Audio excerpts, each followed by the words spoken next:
మగువల మనసు దోచే అద్భుతమైన రంగులు, సరికొత్త డిజైన్లతో మీ సిరిమల్లె చీరలు. ఎంతో మందికి సలహాలు సూచనలు ఇవ్వడం జరిగింది. ఫస్ట్ మీ జర్నీ ఒకసారి నా జర్నీ అయితే జ్యోతిష్ శాస్త్రం మీద చాలా అవగాహనతో 5 సంవత్సరాల తర్వాత నీకు ఈ యోగం రాబోతుంది, లేకపోతే సక్సెస్ రాబోతుంది. 5 సంవత్సరాల తర్వాత వచ్చే సక్సెస్. ఈ జ్యోతిష నిపుణులు అవ్వడానికి కూడా ఒక కోర్స్ అనేది ఉంటుందా? ఉందండి. అసలు అదేంటి తెలియజేయండి. మనకి పొట్టి శ్రీరామ్ నెస్ట్లో అంటే వాజ్పేయి గవర్నమెంట్ టైంలో ఈ యొక్క జ్యోతిష్ శాస్త్రాన్ని ఎంఏ జ్యోతిష్యంగా మనకి ప్రవేశపెట్టారు. ఈ జ్యోతిష్ శాస్త్రం ఉంది. ఈ శాస్త్రాన్ని చదువుకొని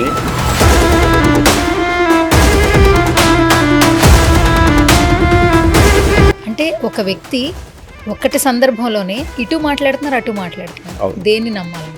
చాలా మంది ఏమంటారంటే జ్యోతిష్ శాస్త్రాన్ని నమ్మాలా నమ్మకూడదా, నమ్మితే ఏమవుతుంది, నమ్మితే ఏమొస్తుంది.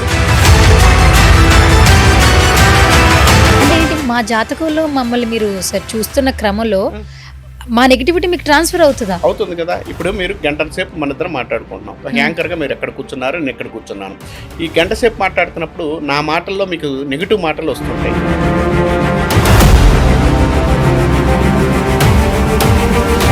బట్ నిజంగా ఇప్పుడు నడుస్తున్న ఏఐ ఆస్ట్రాలజర్ యాప్స్ సంబంధించి వీటన్నిటిని ఏ విధంగా చూడాలి? ఇవి నిజంగానే నమ్మాలంటారా?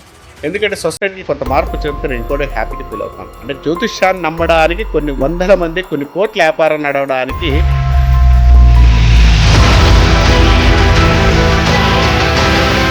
ఏఐ ఆస్ట్రాలజర్స్ ఎవరైతే ప్రమోట్ చేస్తున్నారో ఈ యాప్స్ ని, ఒక జ్యోతిష్యుడిగా మీరేం చెప్తారు? అసలు వీటిని నమ్మాలా నమ్మొద్దా? ఇదేమన్నా దందాలాగా అనిపిస్తుందా? ఒక జ్యోతిష్యుడు సంబంధించినంత వరకు కూడా ఎక్కడైనా ఒకసారి కూర్చున్నప్పుడు ఈ చూసేటప్పుడు మీ యొక్క ఫేస్ చూస్తాను నేను, తర్వాత మీ హస్తరేఖలు కూడా చూస్తాను నేను. ఎందుకంటే మీరు చెప్తున్న టైం నాకు కరెక్టో కాదో తెలియదు. తర్వాత గత విషయాలు మాట్లాడతారు. అమ్మా ఈ టైంలో జరిగిందే.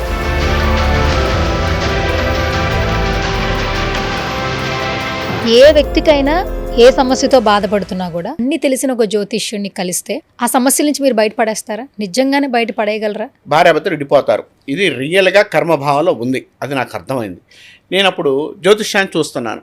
ఈ జాతకం చూసేటప్పుడు వీళ్ళిద్దరు విడిపోతారని నాకు అర్థమైంది. ఇద్దరు విడిపోతారు కాబట్టి విడిపోతారని చెప్పాలా, వాళ్ళిద్దరు కల్పించడానికి నేనేం చేయాలో చెప్పాలా? చనిపోయిన వారి దుస్తులు అసలు ఇంట్లో పెట్టుకోవచ్చా? వారి దుస్తులు వాడొచ్చా? వాళ్ళకి సంబంధించిన ఏమైనా కూడా మనతో పాటు ట్రావెల్ చేయొచ్చా? ఇక్కడ ఎవరైనా చనిపోయిన తర్వాత ఆ యొక్క వస్తువులు కానీ, ఆ వ్యక్తి యొక్క విధానం కానీ, ఎందుకంటే చనిపోయిన వ్యక్తులు ఎవరిని కూడా వాళ్ళకి సంబంధించిన వస్తువులు మన ఇంట్లో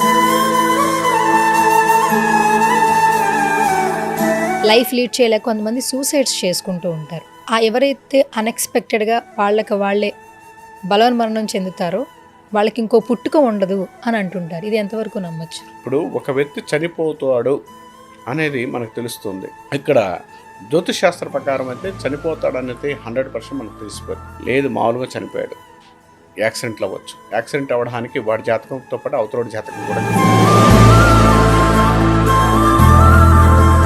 ఈ ఏదైతే రెమెడీస్ ఉప్పుతో చెప్తున్నారో డబ్బు కూడా అధికంగా మన దగ్గరకు వస్తుందని కొంతమంది జ్యోతిష్కులు చెప్తూ ఉంటారు.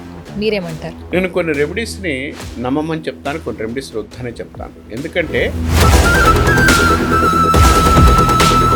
కుక్కలు అరిస్తే ఇంట్లో ఎవరన్నా చనిపోతారా? కుక్కలు 4 రకాలుగా అరుస్తుంటాయి. కుక్కలకి శ్రావణ శక్తి ఎక్కువ ఉంటుందండి. అంటే ఒక మనిషి చనిపోతాడా, ఒక ఆత్మ బయటికి వెళుతుందా, ఒక ఆత్మ సంశయాలు కానీ, కర్మ సిద్ధాంతాలు కానీ తొందరగా అంటే మీరు చేసే పాపాలు పుణ్యాలు కూడా ఇంకొక జన్మ మీద ఎఫెక్ట్ ఉంటుంది. మీరు ఇప్పుడు తప్పులు చేస్తే ఈ ఎఫెక్ట్ నెక్స్ట్ మీ పిల్లల మీద పడుతుందని చెప్తుంటారు. ఇది ఎంతవరకు నమ్మచ్చు? కర్మభావాన్ని కంపల్సరిగా నమ్మాలి. ఎందుకనంటే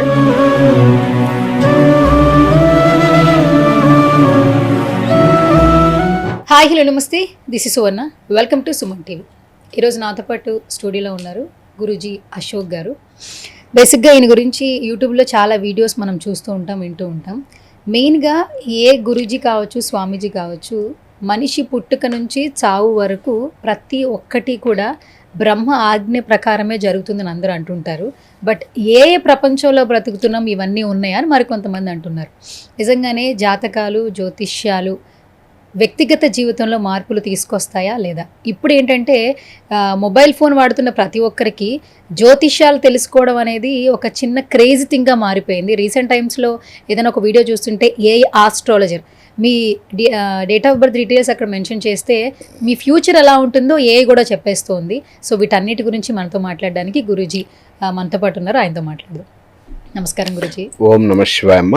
ముందుగా అసలు ఫస్ట్ ఆఫ్ ఆల్ మీ ప్రస్థానం తెలుసుకోవాలండి, ఎందుకంటే సుమన్ టీవీకి పరిచయం అవుతున్నారు కాబట్టి చాలా సంవత్సరాల నుంచి ఇందులో ఉన్నారు, ఎంతో మందికి సలహాలు సూచనలు ఇవ్వడం జరిగింది. ఫస్ట్ మీ జర్నీ ఒకసారి. నా జర్నీ అయితే జ్యోతిష్ శాస్త్రం మీద చాలా అవగాహనతో గత 20 years నుంచి ప్రముఖ సంస్థల్లో అంటే కొన్ని సంస్థల్లో జాబ్ చేయడం జరిగింది. జమాలజీ, ఆస్ట్రాలజీ, తర్వాత ఫామాలజీ, తర్వాత ఫేస్ రీడింగ్, తర్వాత ప్రపంచంలోనే అత్యధికంగా 64 జ్యోతిష్యాలు ఇప్పుడు ట్రెండింగ్లో ఉన్నాయి. వాటిలో ఒక 54 దాకా నాకు అవగాహన ఉంది. జ్యోతిష్ శాస్త్రంతో పాటు నేను మంత్రశాస్త్రాన్ని, తంత్రశాస్త్రాన్ని, రెమెడీస్ని, తర్వాత ఎవరికి ఏది కావాలన్నా కూడా దానికి తగ్గట్టు పరిష్కార మార్గాలను ఇస్తూ గత 20 సంవత్సరాల నుంచి నేను జ్యోతిష్ శాస్త్రంలో ఉన్నాను. ఈ జ్యోతిష్ శాస్త్రాన్ని ఎక్కువగా మెయిన్ ఏంటంటే అవతల వ్యక్తి యొక్క ఉన్నతిని పెంచడానికి, అంటే రేపేదో జరుగుతుంది అనే దానికన్నా కూడా రేపు జరిగేదాన్ని ముందుకు తీసుకెళ్తూ వాళ్ళ జీవితంలో ముందుకు వెళ్ళడానికి, అంటే 5 సంవత్సరాల తర్వాత నీకు ఈ యోగం రాబోతుంది, లేకపోతే సక్సెస్ రాబోతుంది. 5 సంవత్సరాల తర్వాత వచ్చే సక్సెస్ని ఈరోజు కనిపెట్టి దాని తగ్గ విత్తనం వేసిన తర్వాత, అంటే ఒక విత్తనం ఇప్పుడు నాటితే 5 సంవత్సరాల తర్వాత వచ్చే పళ్ళకు వస్తే ఎలా ఉన్నట్టు మన జాతకంలో ఏదైతే బలమైన గ్రహాలు కానీ బలమైన సిచ్యువేషన్స్ ఏదైతే ఉన్నాయో దాన్ని చూసిస్తూ మనం దానికి తగ్గట్టు ఒక విత్తనాన్ని వేస్తే వాళ్ళు రేపు సొసైటీకి, సంఘానికి యోగాన్ని ఇవ్వడానికి అవకాశం ఉంది. జ్యోతిష్ శాస్త్రం అంటే అందరూ చెప్పేంత ఈజీ అయితే కాదు. ఈ శాస్త్రంలో 2 ఉంటాయి. వాక్శుద్ధి ఉండాలి. అంటే జ్యోతిష్యం తెలుసుకోవడం అంటే చెప్పాలంటే ఒక ఎంఏ జ్యోతిష్యం ఉంది, ఆల్రెడీ ఎంఏ నేను చదివాను. ఎంఏ జ్యోతిష్యం ఉంది కాబట్టి జ్యోతిష్ శాస్త్రం చదువుకున్న వాళ్ళందరూ కూడా జ్యోతిష్యులు అవుతారంటే అవ్వలేరు. అట్లానే చిన్న డౌట్ గురించి, ఇప్పుడు మీరు ఎంఐ జ్యోతిష్యం చదివాను అన్నారు. ఇప్పుడు మేము అనుకోండి సినిమా ఇండస్ట్రీ అంటే యాక్టర్ వాళ్ళని వస్తారు, యాంకర్లు అంటే జర్నలిజం చేసి వస్తారు, మిగతా టెక్నీషియన్స్ ఆ వర్క్ తగ్గట్టు ఎక్స్పీరియన్స్. ఈ జ్యోతిష్ నిపుణులు అవ్వడానికి కూడా ఒక కోర్స్ అనేది ఉంటుందా? ఉందండి. అసలు అదేంటి తెలియజేయండి. మనకి పొట్టి శ్రీరామ్ నెస్ట్లో అంటే వాజ్పేయి గవర్నమెంట్ టైంలో ఈ యొక్క జ్యోతిష్ శాస్త్రాన్ని ఎంఏ జ్యోతిష్యంగా మనకి ప్రవేశపెట్టారు. ఈ జ్యోతిష్ శాస్త్రం ఉంది. ఈ శాస్త్రాన్ని చదువుకొని ఇప్పుడు దాదాపు కొన్ని వందల మంది, అప్పట్లో స్టార్టింగ్ 2004లో అయితే పెద్దగా జనాలు లేరు, ఇప్పుడు కొన్ని వందల మంది వస్తుంటారు. జ్యోతిష్ శాస్త్రంలోనే జ్యోతిష్యం తెలుసుకోగల జ్యోతిష్యం రాదండి. ఎందుకంటే జ్యోతిష్ శాస్త్రం అనేది సముద్రం లాంటిది. ఈ సముద్రం లాంటి జ్యోతిష్ శాస్త్రంలో మనకు తెలిసింది ఇసుక రేణువంత అని చెప్పాలి. ఎందుకంటే దానిలో చాలా గ్రహాలు, చాలా సిచ్యువేషన్స్ ఉంటాయి. ఒక్కోసారి మనకు తెలియని విషయాలు కూడా మనం తెలుసుకోవాల్సి వస్తుంది. అంటే ఏ రోజుకు ఆ రోజు కొత్తగా అభ్యాసం చేయగలిగితే జ్యోతిష్ శాస్త్రం అని చెప్తాను నేను. తర్వాత ఇంకొకటి ఏంటంటే ఇది నేర్చుకోవడం వల్ల, అంటే రేపు నువ్వు జరగబోయే విషయాన్ని ఈరోజు చూడడం అనేది జ్యోతిష్ శాస్త్రాన్ని ఇస్తుంది. నేనేమంటారంటే నువ్వు ఎవరినైతే జ్యోతిష్యం కానీ తర్వాత గురువుని కానీ నమ్మితే అతను ఏం చేస్తాడంటే నేను కరెక్ట్గా సన్మార్గం, అంటే ఈరోజు నువ్వు కరెక్ట్గా వెళ్ళే మార్గాన్ని చూపించగలిగిన శక్తి ఏదైతే ఉందో అది జ్యోతిష్ శాస్త్రానికే ఉంది. అంటే ఇక్కడ నేను చెప్పిన దాన్ని జరుగుతుందా జరగదా, లేకపోతే జ్యోతిష్ శాస్త్రంగా అది కదండి ఇది చాలా ఉన్నాయి, దీని మీద కాంట్రవర్సీ ఉన్నాయి, దీన్ని కూడా మనం మాట్లాడచ్చు.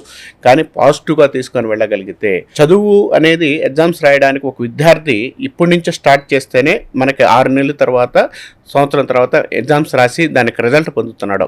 తర్వాత ఉద్యోగస్తుడికి ఈరోజు కష్టపడితే రేపు ప్రమోషన్ వస్తుందో అలా వాడికి ఏ రాబోతుందని చూసుకొని దానికి తగ్గట్టు మార్గాన్ని నిర్దేశించగలిగిన శక్తి ఒక జ్యోతిష్ శాస్త్రానికి, ఒక జ్యోతిష్యుడికి ఉందని చెప్పవచ్చు. అంతేగాని జ్యోతిష్ శాస్త్రం అంటే మూఢనమ్మకం అంటుంటారు. మూఢనమ్మకం ఎలా అవుతుంది? ఈరోజు మనకు ప్రయోగించే రాకెట్స్ కానీ ప్రయోగించే విషయాలు కానీ చాలా వరకు ఈ జ్యోతిష్ శాస్త్రాన్ని ముహూర్త బలం బట్టి వెళ్తూ ఉన్నాయి. అంటే మనకు తెలియని అతీత శక్తి చాలా ఉంది ప్రకృతిలో. ఈ శక్తిని మనం వినియోగించుకొని ముందుకెళ్ళగలిగిందే జ్యోతిష్ శాస్త్రం అని చెప్పొచ్చు. కాబట్టి తెలియకుండా చాలామంది మాట్లాడుతుంటారు, అది కరెక్ట్ కాదు. గురుజీ ఒక మంచి పాయింట్ చెప్పారు. ఒక విషయం గురించి పాజిటివ్ మాట్లాడే వాళ్ళు ఉన్నారు, నెగిటివ్ మాట్లాడే వాళ్ళు ఉన్నారు. ఇప్పుడు జ్యోతిష్య శాస్త్రం గురించి చెప్పే వాళ్ళనేమో జాతకాలు చెప్పే వాళ్ళని ముందు వాళ్ళ భవిష్యత్తు చూసుకోమనండి, ముందు వాళ్ళ జాతకం చూసుకోమనండి, మనకు చెప్పడం కాదు అని మాట్లాడిన వ్యక్తులు ఉంటారు. అదే వాళ్ళ ఇళ్ళల్లో పెళ్ళిళ్ళున్నా, వాళ్ళ కుటుంబ సభ్యులకి ఏదైనా ఒక మంచి విషయం జరగాలన్నా, ఒక ప్రాపర్టీ కొనాలన్నా ముహూర్త బలం కోసం మళ్ళీ ఆ జ్యోతిష్యం చెప్పే వాళ్ళ దగ్గరికే వస్తారు. అంటే ఒక వ్యక్తి ఒకటి సందర్భంలోనే ఇటు మాట్లాడుతున్నారు, అటు మాట్లాడుతున్నారు. అవును. దేన్ని నమ్మాలంటారు? ఇప్పుడు మీరు అడిగిన ప్రశ్న చాలామంది సొసైటీలో ఉన్న ప్రశ్న. చాలామంది ఏమంటారంటే జ్యోతిష్ శాస్త్రాన్ని నమ్మాలా నమ్మకూడదా, నమ్మితే ఏమవుతుంది, నమ్మితే ఏమొస్తుంది, నమ్మితే ఒక దేవుడిని నమ్మమని చెప్తున్నాం మేము. ఇక్కడ ఒక దేవుడిని నమ్ము అంటే నీకు తెలియని అతీత శక్తి ఏదైతే ఉందో ఆ శక్తిని నమ్మితే నువ్వు ముందుకు వెళ్ళడానికి అవకాశం ఎక్కువ కలిగి ఉంటావు. నిన్ను నేను నమ్ముకోవాలి. నిన్ను నువ్వు నమ్ముకోకుండా దేవుడిని నమ్మమని చెప్పట్లా. నిన్ను నువ్వు నమ్ముకున్న ఈ సొసైటీ కావచ్చు, పక్కన వ్యక్తులు కావచ్చు, తర్వాత ఈ వ్యతిరేకమైన శక్తులు కావచ్చు, అందరూ ఏం చేస్తారు, నేను పొడుస్తుంటారు. నువ్వు దేనికి పనికిరావు, అవతలోళ్ళు చూడు కోటీశ్వరులు అయ్యారు, నువ్వు దేనికి పనికిరావు, అసలు నీ జాతకం ఏంటా, ఈ మాటలు మాట్లాడుతుంటారు. కానీ నిజంగా జ్యోతిష్యుడు ఏం చెప్తాడంటే, బాబు నీకు ఇక్కడ మార్గం ఈ టైం నీకు బాగలేదేమో, రేపు నువ్వు కింగ్ అవుతావు. ఈ కింగ్ అవ్వడానికి మార్గాన్ని చూపిస్తూ దానికి తగ్గట్టు విత్తనాలు వేస్తాడనమాట. అంటే బాబు ఇది బాగలేదు ఈ టైం, కాబట్టి నువ్వు ఇక్కడ ఉండు, జాగ్రత్తగా ఉండు, ఎక్కడ జాబ్ చేస్తున్నావు అక్కడే జాబ్ చేసుకో, ఈ 2 సంవత్సరాల తర్వాత నీకు జరగబోయేది ఇది కాబట్టి నువ్వు ఈ కోర్స్ నేర్చుకో, లేదా ఈ ప్రొఫెషన్లోకి వెళ్ళు, ఈ వ్యాపారం చేసుకో. నువ్వు ఎందుకు ముందుకు రావచ్చు చెప్పు, 100% ముందుకు వస్తుంటావు, కలిసి వస్తుంది. కోట్లు సంపాదించిన వాళ్ళు కూడా చాలామంది ఉన్నారు. ఇప్పుడు చిరంజీవి గారు కూడా మీరు చాలామంది చెబుతుంటారు, చిరంజీవి గారు స్వయం కృషితో పైకి వచ్చారని. ఎలా వచ్చారు? ఆయన కూడా బాగలేడు, నల్లగా ఉన్నారు, చాలా చాలా చాలా మాటలు మాట్లాడారు. కానీ ఈరోజు ఆయన టాప్ మెగాస్టార్గా ఎందుకున్నారు అంటే ఆ రోజు పడిన బీజాలు ఏదైతే ఉన్నాయో ఆ బీజం పడుతుంటుంది. మీరు ఇందాక అడిగినట్టు జ్యోతిష్ శాస్త్రాన్ని విమర్శిస్తున్నారు అన్నారు. జ్యోతిష్ శాస్త్రాన్ని విమర్శించే వాళ్ళు ఎవరు లేరండి. ఎందుకంటే జ్యోతిష్ శాస్త్రాన్ని విమర్శించడం అంటే విమర్శించడానికి 2 కారణాలు ఉన్నాయి. ఫస్ట్, వాళ్ళ జాతకాన్ని వాళ్ళు కరెక్ట్గా తెలుసుకోగలుగుతారా జ్యోతిష్యుడు అని అడిగారు. ఎస్, తెలుసుకోగలుగుతాం మేము. ఎందుకనంటే టీ షాప్ పెట్టేవాడు టీ ఎలా తయారు చేయాలో తెలుసుకోవడానికి వాడికి తెలుసుకొని కూర్చొని టీ ఇస్తున్నాడు. టీ ఇస్తున్నాడంటే వాడు టీ చేయడం చేత అయితే వాడు ఎందుకు టీ స్టాల్ పెట్టాడు అంటుంటారు. అంటే వాడు టీ తాగడానికి వాడు తాగడానికి వాడు పెట్టుకోలే, 10 మందికి దాన్ని రుచి చూపించడానికి వాడు పెట్టుకున్నాడు అక్కడ.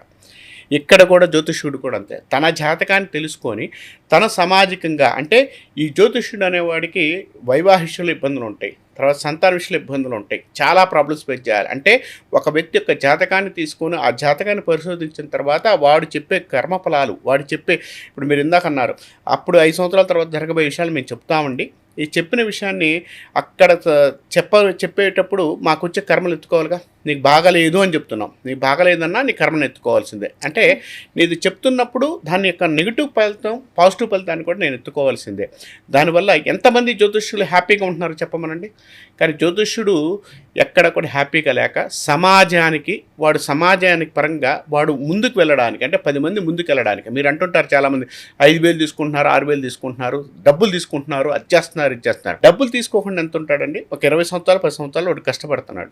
ఈ కష్టపడే సబ్జెక్ట్ని నేర్చుకొని తినక వాడు కష్టపడి వాక్శుద్ధి రావడానికి వాడు ఎంత కష్టపడుతున్నాడో, వాడికి ఎన్ని గంటలు పూజ చేస్తాడో, ఎంత ప్రొనౌన్సియేషన్ అంటే ఒక మంత్రాన్ని ఎంత ప్రొనౌన్సియేషన్ చేసుకుంటాడో, ఒక వాక్శుద్ధితో నువ్వు బాగుంటురా అని చెప్పడానికి వాడు ఎంత కష్టపడతాడో వాడికి తెలుసు. ఎందుకనంటే కనపడ్డవాడల్లా కూడా బాగుండంటే అందరు బాగుంటే కొటిసులు అవుతారు, అందరూ బెకారుగా ఉంటారు కదా. ఇక్కడ జ్యోతిష్యుడు కూడా అంతే చెప్పచ్చు. మీరు ఒక పాయింట్ చెప్పారు గురుజీ, జ్యోతిష్యం చెప్పే ప్రతి ఒక్కరు అందరూ జ్యోతిష్యాన్ని చూస్తారు, వాళ్ళల్లో ఉన్న పాజిటివ్లు నెగిటివ్లు చూస్తాం, చూసే క్రమంలో ఆ నెగిటివిటీ మాకు వస్తుంది. 100% వస్తుంది. అంటే ఏంటి, మా జాతకంలో మమ్మల్ని మీరు చూస్తున్న క్రమంలో మా నెగిటివిటీ మీకు ట్రాన్స్ఫర్ అవుతుంది కదా. ఇప్పుడు మీరు గంటల సేపు మన ఇద్దరం మాట్లాడుకుంటున్నాం, ఒక యాంకర్గా మీరు ఎక్కడ కూర్చున్నారు, నేను ఎక్కడ కూర్చున్నాను. ఈ గంట సేపు మాట్లాడుతున్నప్పుడు నా మాటల్లో మీకు నెగిటివ్ మాటలు వస్తుంటాయి, నెగిటివ్ మాటలు మీకు తలకానిప్పి వస్తుంటుంది. అంటే ఇప్పుడు ఆ గంట సేపు ఉన్న ప్రాబ్లం అనేది, ఆ నెగిటివ్ తలకానిప్పి అనేది మీకు ఇంటికి పోయిందాక కూడా ఉంటుంది కదా. అంటే ఎంతో మందితో మీరు మాట్లాడేటప్పుడు ఆ మాటల్లోంచి వచ్చే నెగిటివ్ను కూడా మనం స్వీకరించేసి, ఆ స్వీకరించిన తర్వాత అబ్బా ఈరోజు ఆయన వచ్చాడు రా, తలకానిప్పిగా ఉంది, ఇబ్బందిగా ఉంది అని ఇంటికి పోయి ఎందుకు పడుకుంటున్నారు? జస్ట్ వదిలేయాలి కదా. ఇక్కడ ప్రొఫెషన్ కాబట్టి వదిలేయాలి. మీరు వదిలేయలేరు. కొన్ని విషయాలు, కొన్ని గ్రహాల సిచ్యువేషన్లు కూడా మనం అంతే. ఎందుకనంటే ఇప్పుడు మీకు ఎక్కడైతే ఇబ్బంది ఉందో ఆ ఇబ్బంది అవతలోడు వెతుకుంటున్నట్టే కదా. ఇప్పుడు నా దగ్గర ఉంది, మీరు యాంకర్ ఎట్లా అవుతారండి, మీరు యాంకర్ ఎట్లా అవుతారని 4 సార్లు అని అనుకోండి, మీకు ఎంత మనసు ఒప్పుకుంటుంది? ఆ నెగిటివిటీని ఎక్కడైతే మనం తీసుకుంటున్నామో అప్పుడు ఆటోమేటిక్గా మనకు ఆ యొక్క ప్రాబ్లం 2 రోజులు 3 రోజులు మీకు మైండ్లో ఉంటుంది కదా. ఇక్కడ ఎలా ఉంటుందో అలానే మీ జాతకంలో ఏదైతే ప్రాబ్లం ఉందో ఆ ప్రాబ్లాన్ని నేను తీసుకొని ఇబ్బంది పెట్టుకునే అవకాశం కూడా కూడా నాకు ఉంటుంది, అంటే ఏ జ్యోతిష్యుడికైనా ఉంటుంది. అందుకని జ్యోతిష్యం చేసేవాడు కోట్లు సంపాదించడానికి ఏమి ఉండదండి. సంపాదించుకున్నా వాడి జీవితంలో చాలా ఇబ్బందులు పడుతుంటాడు, వాడి ఫ్యామిలీ చాలా ఇబ్బంది పడుతుంటుంది, వాడి హెల్త్ ఇబ్బంది పడుతుంటుంది, వాడి పర్సనల్ లైఫ్ చాలా ఇబ్బంది పడుతుంటాయి. ఎంతమంది జ్యోతిష్యులు హ్యాపీగా ఉన్నారో చెప్పమానండి. కానీ జ్యోతిష్యం తెలుసుకున్నదందరూ కూడా గొప్పోళ్ళు కాదు. జ్యోతిష్యం నాకు నీ జాతకం నీకు తెలీదా? ఎస్, చాలామంది అడిగే ప్రశ్న, నీ జాతకం నీకు తెలీదా? నా జాతకం నాకు తెలుసు, నా జాతకం నీలాంటి వాళ్ళందరినీ బాగుపరచమని నాకు పంపించాడు. కాబట్టి నేను దీన్ని చేయడానికి కారణం జనాలు బాగుపరచడానికి. దాని నుంచి నీ దగ్గర నుంచి తీసుకునే రూపాయి 2 రూపాయలు ఉంటాయి చూసారా, నువ్వు చేసే కష్టాన్ని కావచ్చు, పాపాలు కావచ్చు, ఆ పాపాన్ని తీసుకొని దాన్ని అరుగుదల తీసుకొని నరకం చూడడానికి నన్ను పంపించాడు దేవుడు. అందుకని చేస్తున్నాను. కాబట్టి జ్యోతిష్ శాస్త్రం నాకు కావాలి, కాబట్టి అవతల వ్యక్తికి ఉపయోగపడాలి, కాబట్టి శాస్త్రాన్ని మనం వినియోగించుకుంటూ ముందుకెళ్ళడానికి నేను ప్రయోగం చేస్తున్నాను. నీ ప్రయోగంగా మనిషిగా నిలబడ్డాను అని చెప్తాను నేను. సూపర్. జ్యోతిష శాస్త్రం గురించి, జ్యోతిష్కుల జీవన విధానం గురించి చాలా చక్కగా చెప్పారు. ఇంకొంచెం రెస్పెక్ట్ పెరిగింది ఈరోజు మీరు మాట్లాడిన తర్వాత ఉన్న రెస్పెక్ట్ కంటే. ఇప్పుడు చూస్తే మనం ఏ ప్రపంచంలో బ్రతుకుతున్నాం, ఆర్టిఫిషియల్ ఇంటెలిజెన్స్. మొబైల్ వాడుతున్న ప్రతి ఒక్కరికి అన్ని యాప్స్ గురించి ఒక అవగాహన ఉంది. ఇప్పుడు రీసెంట్గా ChatGPT వచ్చిన తర్వాత, AI వచ్చిన తర్వాత మిగిలిన స్విగ్గీ, జొమాటో వీటితో పాటు జ్యోతిష్యం సంబంధించి కూడా AI ఆస్ట్రాలజర్ అని వచ్చేసింది. సో ఆ యాప్లో మనం యాప్ డౌన్లోడ్ చేసుకుంటే చాలు, డీటెయిల్స్ చెప్తే చాలు, ఫ్యూచర్ ఎలా ఉంటుందో AI ఆస్ట్రాలజర్లు చెప్పేస్తున్నారు. అంటే అక్కడ ఒక మ్యాన్ లేరు, మ్యాన్ టు మ్యాన్ కాన్వర్జేషన్ లేదు. మీరు నా జాతకం, నేను ఎప్పుడు పుట్టాను, ఏ గడిలో పుట్టాను, నా రాసి ఏంటి, నా కష్టాలేంటి, మీరు ఫేస్ రీడింగ్ కూడా చేయగలరని విన్నాను. అండ్ ఒక మనిషిని కలిసిన తర్వాత 1 నెలలో 2 నెలల్లో ఏమైనా వాళ్ళకి యాక్సిడెంట్లో ఇబ్బందులు వచ్చినా కూడా మీరు ముందుగానే గుర్తిస్తారని కూడా విన్నాను. యాక్చువల్లీ ప్రాక్టికల్గా కొంతమంది ఫ్రెండ్స్ చెప్పారు. ఇవన్నీ AI చెప్పలేదు. బట్ నిజంగా ఇప్పుడు నడుస్తున్న AI ఆస్ట్రాలజర్ యాప్స్ సంబంధించి వీటన్నిటిని ఏ విధంగా చూడాలి? ఇవి నిజంగానే నమ్మాలంటారా? మంచి ప్రశ్న. ఎందుకంటే సొసైటీలో కొంత మార్పు వచ్చేందుకు నేను కూడా హ్యాపీగా ఫీల్ అవుతాను. అంటే జ్యోతిష్యాన్ని నమ్మడానికి కొన్ని వందల మంది, కొన్ని కోట్ల వ్యాపారం నడవడానికి AI కానీ, తర్వాత ఇంకోటి యాప్స్ కానీ ఇవన్నీ వచ్చినాయి. అంటే జనాలు జ్యోతిష్యాన్ని నమ్ముతున్నారు, అది నేను హ్యాపీగా ఫీల్ అవుతున్నాను. కానీ నిజంగా మీరు డేట్ ఆఫ్ బర్త్ ఉంది, మీ తల్లిదండ్రులు చెప్పిన టైంను మీరు ఇస్తున్నారు. ఈ చెప్పిన టైంలో అసలు జ్యోతిష్ శాస్త్రంలో ఈ రోజుకి కూడా మనం అందరం కొట్టుకుంటున్న విషయం ఒకటి ఉంది. శిశువు తల ముందుకు వచ్చినప్పుడు టైం ఇవ్వాలా, శిశువు పూర్తిగా పుట్టిన తర్వాత టైం ఇవ్వాలా అనేది ఈ రోజు కూడా కొట్టుకుంటున్నాం మనం. జాతకం తెలియదు, ఎక్కడ చూసినా కూడా రాశి ఫలితాలు అంట. రాశి ఫలితాలు ఎక్కడ ఉన్నాయి? ఫస్ట్ అసలు రాశి ఫలితాలు తప్పు అంట నేను. ఎందుకంటే రాశి ఫలితాలు కరెక్ట్ కాదు. నీకు అందరికి అయ్యే జరిగితే ఇంకెందుకు రాశి ఫలితాలు? రాశి ఫలితాలు అందరికీ జరిగితే జాతకం ఎందుకు? జాతక చక్రంలో ఎక్కడైతే ఉంటుందో నీ డేట్ ఆఫ్ బర్త్ టైం నీకే పుట్టుంటావు. నువ్వు పుట్టిన టైం నుంచి తీసుకొని గడియలు లెక్కేసుకొని, గడియలు లెక్కేసుకొని చూసుకుంటూ వెళితే ఒక జాతకంలో లగ్న బలం ఏంటి, నువ్వు ఎలా ఉంటావు ఏంటని, అంటే 2 నిమిషాల్లో నువ్వు చెప్పంగలోనే 2 నిమిషాల్లో నీ లగ్న బలం ఏంటి అంటే నువ్వు ఎలా ఉంటావు అనేది చెప్పేది లగ్న బలం. ద్వితీయం ధనస్థానం, నీకు డబ్బు ఎలా వస్తుంది, నీ కుటుంబ స్థానం ఎలా ఉంటుందో చెప్తుంది. తృతీయం భాతృస్థానం, అంటే నీ జీవితంలో సోదరులతో నువ్వు ఎలా ఉంటావు, మీ అన్నలతో కొట్టుకుంటావా, మీ అన్నదమ్ములతో బాగుంటావా లేదో చెప్తుంది. చతుర్థం నీ స్థిరాస్తులు ఎట్లా ఉంటాయి, నీ ఎడ్యుకేషన్ ఎలా ఉంటుందో చెప్తుంది. పంచమం పంచంలో పిల్లలు ఎలా పడతారు, నీకు పిల్లలు ఉన్నారు లేదా, నీ ఆలోచన శక్తి ఎలా ఉంటుందో చెప్తుంది. 6వ స్థానం శత్రుబాధలు, రుణబాధలు, నీకు రోగాలు ఉన్నాయా, జైలుకి వెళ్తావా, ఏ ప్రాబ్లమ్స్ వస్తాయో చెప్తుంటుంది. 7వ స్థానం నీ భార్యాభర్తలు ఎలా ఉంటారు, నీ వైవాహిక జీవితం ఎలా ఉంటుందో చెప్తుంది. 8 ఆరోగ్యం చూపిస్తుంది, నీ ఆరోగ్యం ఎలా ఉంటుంది, ఏ రోగాలు వస్తాయి, ఏ హెల్త్ ప్రాబ్లమ్స్ ఉంటాయి, ఏ ఇబ్బందులు ఉంటాయి. తర్వాత 9 నీ అదృష్టం ఎలా ఉంటుంది, భాగ్యస్థానం అదృష్టం ఎలా ఉంటుంది, ఏ అదృష్టం కలిసి వస్తుంది ఏంటి. 10 కర్మస్థానం, అంటే నీవు ఏ ప్రొఫెషన్కి వెళ్తావు, ఏ ప్రొఫెషన్కి వెళ్తే కలిసి వస్తుంది, ఏ ప్రొఫెషన్లో మంచి అనుకూలమైన ఫలితాలు వస్తాయి, ఏ ప్రొఫెషన్ నీ జాతకానికి సూటబుల్ అవుతుంది, నువ్వు ఇప్పుడున్న ప్రొఫెషన్ ఏంటి, నీకున్న ప్రొఫెషన్ ఇది కాదా ఇంకోటి అందా, అసలు ఏంటి అది చూపిస్తుంది. 11 లాభస్థానం, నువ్వు అదృష్టవంతుడువా లేదా, ఎన్ని కోట్లు సంపాదిస్తావు, ఎలా సంపాదిస్తావు. 12 నీ కర్మస్థానం, నువ్వు పోయిన జన్మ ఏంటి, ఈ జన్మ ఏంటి, ఈ జన్మలో నీకు ఎవరున్నారు, వచ్చే జన్మలో ఎలా ఉంటారు, నీకు లవర్స్ ఎలా వస్తున్నారు, తర్వాత భార్యాభర్తలు ఎలా ఉంటారు, భార్యాభర్తలు కాకుండా ఏ సంబంధాలు ఎలా వస్తున్నాయి, తర్వాత సంతాన విషయంలో అక్రమ సంతానం ఉందా, మామూలు సంతానం ఉందా, ఇవన్నీ కూడా క్లారిటీ చెప్పాలంటే జ్యోతిష్ శాస్త్రంలో కన్ఫామ్గా ఉంది. ఈ 12 చూడకుండా జస్ట్ నేను డేట్ ఆఫ్ బర్త్ టైం ఇచ్చాను చెప్పేస్తా అంటే 2 సెకండ్లు అలా చెప్తాడు. ఒక జాతకాన్ని చూడడానికి ఒక జ్యోతిష్యుడికి దాదాపుగా 5 నుంచి 10 మినిట్స్ పడుతుంది. ఇది చూడకుండా 2 నిమిషాలు చెప్పాం, ఒక 50 రూపాయలు వేసి చెప్పాం. ఎట్లా, ఏ విధంగా మాట్లాడుతున్నారు? మనకి ఇస్తున్నటువంటి ఆస్ట్రాలజర్స్ వీళ్ళందరూ అవును చూడండి, వీళ్ళకి మళ్ళీ ఏంటంటే ప్రొఫెషనల్ ఆస్ట్రాలజర్స్, అవును. ఒక్కొక్కళ్ళు ఒక ప్రొఫైల్ మీరు చెక్ చేసుకోవచ్చంట. అంటే వీళ్ళతో మాట్లాడాలనుకుంటే, వీళ్ళతో చాట్ చేయాలనుకుంటే 23 మినిట్స్ కాల్, చాట్, వాళ్ళ ఎక్స్పీరియన్స్ ఏంటి, ఫీమేల్స్ ఉన్నారు, మెన్స్ ఉన్నారు, వీళ్ళందరితో డైరెక్ట్గా మాట్లాడవచ్చట, అంటే వాళ్ళతో కమ్యూనికేట్ అవ్వచ్చట. అంటే యాప్ అనేది, సోషల్ మీడియా డిజిటల్ ప్లాట్ఫామ్ అనేది ఈ రేంజ్కి వెళ్ళిపోయింది. ఇప్పుడు అసలు ఇది చాలా క్రూషియల్. పెళ్లి విషయానికో, లేదంటే కుటుంబంలో కలహాలకో, ఈ మనస్త చికాకులకో, వీటికి సంబంధించి జ్యోతిష్కుల్ని అప్రోచ్ అవుతుంటాం. ఏం మార్పులు జరగట్లేదు అయ్యగారు, ఒకప్పుడు అయ్యగారు అని పిలిచేవాళ్ళం, గురువు గారు అని పిలుస్తాం, స్వామీజీ అని పిలుస్తాం. అంటే భగవంతుడితో సమానంగానే మాట్లాడుతూ ఉంటాం. బ్రాహ్మణ్ణి గౌరవిస్తే ఖచ్చితంగా మనలో ఉన్నటువంటి కొంత నెగిటివిటీస్ కూడా బయటికి వెళ్ళిపోతాయి అంటుంటారు. అలా ఒకప్పటి నుంచి ఇప్పటి వరకు సాంప్రదాయంగా మనం గౌరవిస్తూ ఉంటున్నాం. ఈ యాప్స్ వచ్చిన తర్వాత, ఇవన్నీ మనకు దగ్గరగా వచ్చేసిన తర్వాత, ఫ్యూచర్లో ఈ జ్యోతిష్యాన్ని అసలు ఏ విధంగా చూడాలి? ఈ ఆస్ట్రాలజర్స్ ఎవరైతే ప్రమోట్ చేస్తున్నారో ఈ యాప్స్ని, ఒక జ్యోతిష్యుడిగా మీరేం చెప్తారు? అసలు వీటిని నమ్మాలా, నమ్మొద్దా? ఇదేమన్నా దందాలాగా అనిపిస్తుందా ఏంటి అసలు? మంచి ప్రశ్న అండి. ఎందుకనంటే నేను ఇక్కడ చిన్న విషయం ఒకటి చెప్తాను. ఒక జ్యోతిష్యుడు సంబంధించినంత వరకు కూడా ఎక్కడైనా ఒకసారి కూర్చున్నప్పుడు, ఇప్పుడు మీరు వచ్చి కూర్చున్నప్పుడు మీ జాతకాన్ని చూడడానికి నాకు 10 to 15 మినిట్స్ పడుతుంది. ఈ చూసేటప్పుడు మీ యొక్క ఫేస్ చూస్తాను నేను, తర్వాత మీ హస్తరేఖలు కూడా చూస్తాను నేను. ఎందుకంటే మీరు చెప్తున్న టైం నాకు కరెక్టో కాదో తెలియలేదా. తర్వాత గత విషయాలు మాట్లాడతాను. అమ్మ ఈ టైంలో జరిగిందా, ఈ టైంలో వ్యక్తి కలిశాడా, లేకపోతే ఈ టైంలో నువ్వు చదువుకున్నావా, ఈ టైంలో ఇలా ఉద్యోగం చేసావా, ఈ టైంలో జరిగిందా అని చెప్తుంటాను. అంటే 2 పాయింట్స్ నేను చెప్పిన తర్వాత వర్తమానాన్ని, భవిష్యత్తుని చెప్పగలుగుతాను నేను. ఇక్కడ ఈ 3 పాయింట్స్ చెప్పడానికి నాకు తీసుకున్న టైం 10 to 15 మినిట్స్. అంటే ఈ 12 భావాలు, ఇందాక మీరు చెప్పింది 12 భావాలు చూడాలంటే చాలా టైం తీసుకుంటాను. బట్ నేను మీరు అడిగిన ఒక ప్రశ్నకి, అంటే వివాహ స్థానం అన్నారు, వివాహం గురించి మాట్లాడతాను. ఇలా చెప్పడానికి ఇంత టైం పడుతుంది కదా. ఇవి చెప్పేటప్పుడు నేను మీ యొక్క జాతకాన్ని, మీరు వచ్చిన టయాన్ని, తర్వాత నాకున్న వాక్శుద్ధిని, అంటే అమ్మవారి యొక్క స్మరణ చేసుకుంటూ నేను మీతో మాట్లాడుతూ ఉంటాను. ఇక్కడ మాట్లాడేటప్పుడు మీకు జరుగుతున్న దాన్ని, జరగబోయేదాన్ని చెప్పడానికి అవకాశం ఉంటుంది. ఇప్పుడు 50 రూపాయలు మీరు వేశారు. 50 రూపాయలు వేయడం వల్ల ఏం జరుగుతుంది అని చెప్తారంటే ఏం చెప్పడానికి ఏం లేదు అక్కడ.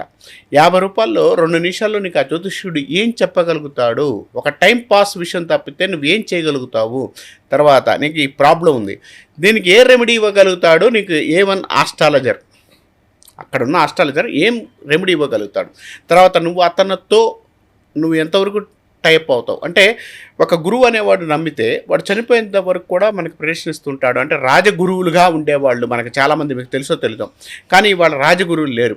ఒక గురువుని నమ్మితే వాడు కంటిన్యూషన్ అవుతాడు. ఇవాళ ఎలా ఉన్నారంటే సోషల్ మీడియాలో కావచ్చు, ఇంకోటి కావచ్చు, ఈయన నమ్మాం, ఆయన ఎవరో ఇదో చెప్పాడు 2 ముక్కలు, నచ్చింది, బాగా చెప్పాడు సార్. ఏం చెప్తున్నాడు? నీకు ఒక గురువు అనేవాడు ఉంటే వాడు నువ్వు కింగ్ అవుతామా అని ఎప్పుడు చెప్పడం. అమ్మ ఇలా వెళ్ళు, నువ్వు బాగుపడతావు అని చెప్తాడు. నీ దగ్గర డబ్బులు కానీ, నీ దగ్గర ఎక్స్పెక్టేషన్స్ నాకేమైనా ఉంటే నిన్ను మోసం చేస్తాను, అమ్మా నువ్వు అదవుతావు, ఇదవుతావు.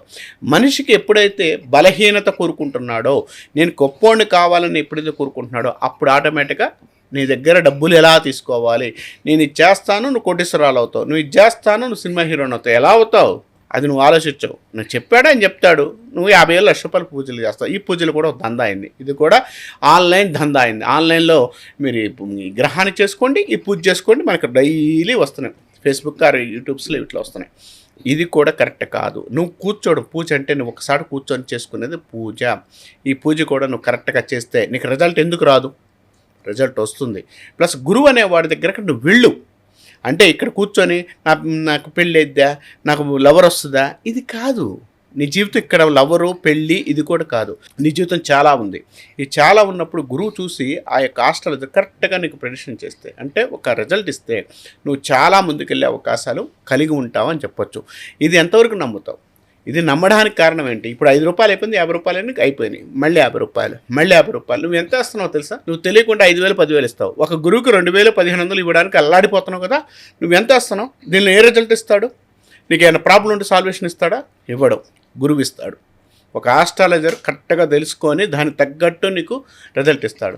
ఇప్పుడు నన్ను కూడా కొంతమంది కొన్ని యాప్స్ వాళ్ళు రమ్మన్నారు, యాప్స్ వాళ్ళు, అది కరెక్ట్ కాదు. ఇప్పుడు ఇది కూడా ఒక బిజినెస్ కదా గురూజీ, చాలా పెద్ద బిజినెస్.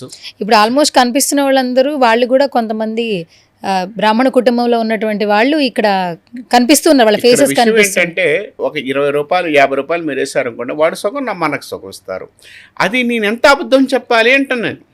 ఇప్పుడు ఎంత అబద్ధం చెప్పాలి, తర్వాత నువ్వెవడో నేను ఉన్నా ఉంటాం. కానీ ఇక్కడ ఆస్ట్రాలజర్ అనేవాడు కరెక్ట్గా ఉంటే వాడు కంటిన్యూషన్ ప్రాసెస్ కదా, వాడికి రిజల్ట్ రాకపోతే నువ్వు పోయి అడగడానికి ఒక వస్తుంది. ఇప్పుడు పోయి వాడిని అడుగుతారా మీరు? కరెక్ట్ గురుజీ. తర్వాత ఏంట్రా బాబు నీ పరిస్థితి ఏంద్రా బాబు అని నువ్వు అడగగలుగుతావా? రెండోసారి వాడు కనెక్ట్ అవుతాడా, నీకు రాసిచ్చాడా కనెక్ట్ అవుతానని? నువ్వెవడువో అంటాడు. అందుకని నేనేమంటానంటే కరెక్ట్గా ఎవరైనా కూడా అంటే టిఫను స్విగ్గీలో పెట్టుకున్నట్టుగా తెచ్చుకొని తినకన్నా మీరు షాప్ కాడికి వెళ్ళి కూర్చొని తింటున్నప్పుడు వాడేసే చట్నీ, తర్వాత అక్కడ ఉన్న నలుగురు చూసుకుంటూ తింటే ఉన్న హ్యాపీనెస్ స్విగ్గీలో తెచ్చుకొని నీ ఇంట్లో కూర్చొని దానికి సగం అయ్యి దీనికి సగం అయ్యి, అంటే చట్నీ అటు ఇటు సగం అయ్యి ఆ ప్లాస్టిక్లో వచ్చిందని అట్టట్ట పూసి తిని ఏం సాధించావు అంటున్నాను. అదే అక్కడికి వెళితే ఒక హోటల్ దగ్గరికి వెళ్తే ఎలా 10 మంది పరిచయం అవుతారో దాని టేస్ట్ చూసుకుంటూ దాని విధానం చూసుకుంటూ వాడు ఎలా చేస్తాడో చూసుకుంటూ నువ్వు తిన్నావు అనుకో నీకు సాటిస్ఫాక్షన్ ఉంటుంది. అలానే ఆస్ట్రాలజర్స్ అనే వాళ్ళకి కూడా నువ్వు ఎక్కడైతే నమ్మగలుగుతావు అక్కడ క్లారిటీగా ముందుకెళ్ళే అవకాశాలు కూడా కలిగి ఉంటారని చెప్పుకోవచ్చు. ఏ వ్యక్తికైనా ఏ సమస్యతో బాధపడుతున్నా కూడా అన్ని తెలిసిన ఒక జ్యోతిష్యుడిని కలిస్తే ఆ సమస్యల నుంచి మీరు బయటపడేస్తారా? నిజంగానే బయటపడేయగలరా? పక్కా బయటపడేస్తాం 1000%. ఎలా నమ్మాలి? 1000% ఎలా నమ్మాలి అంటారు. ఎస్, మంచి ప్రశ్న.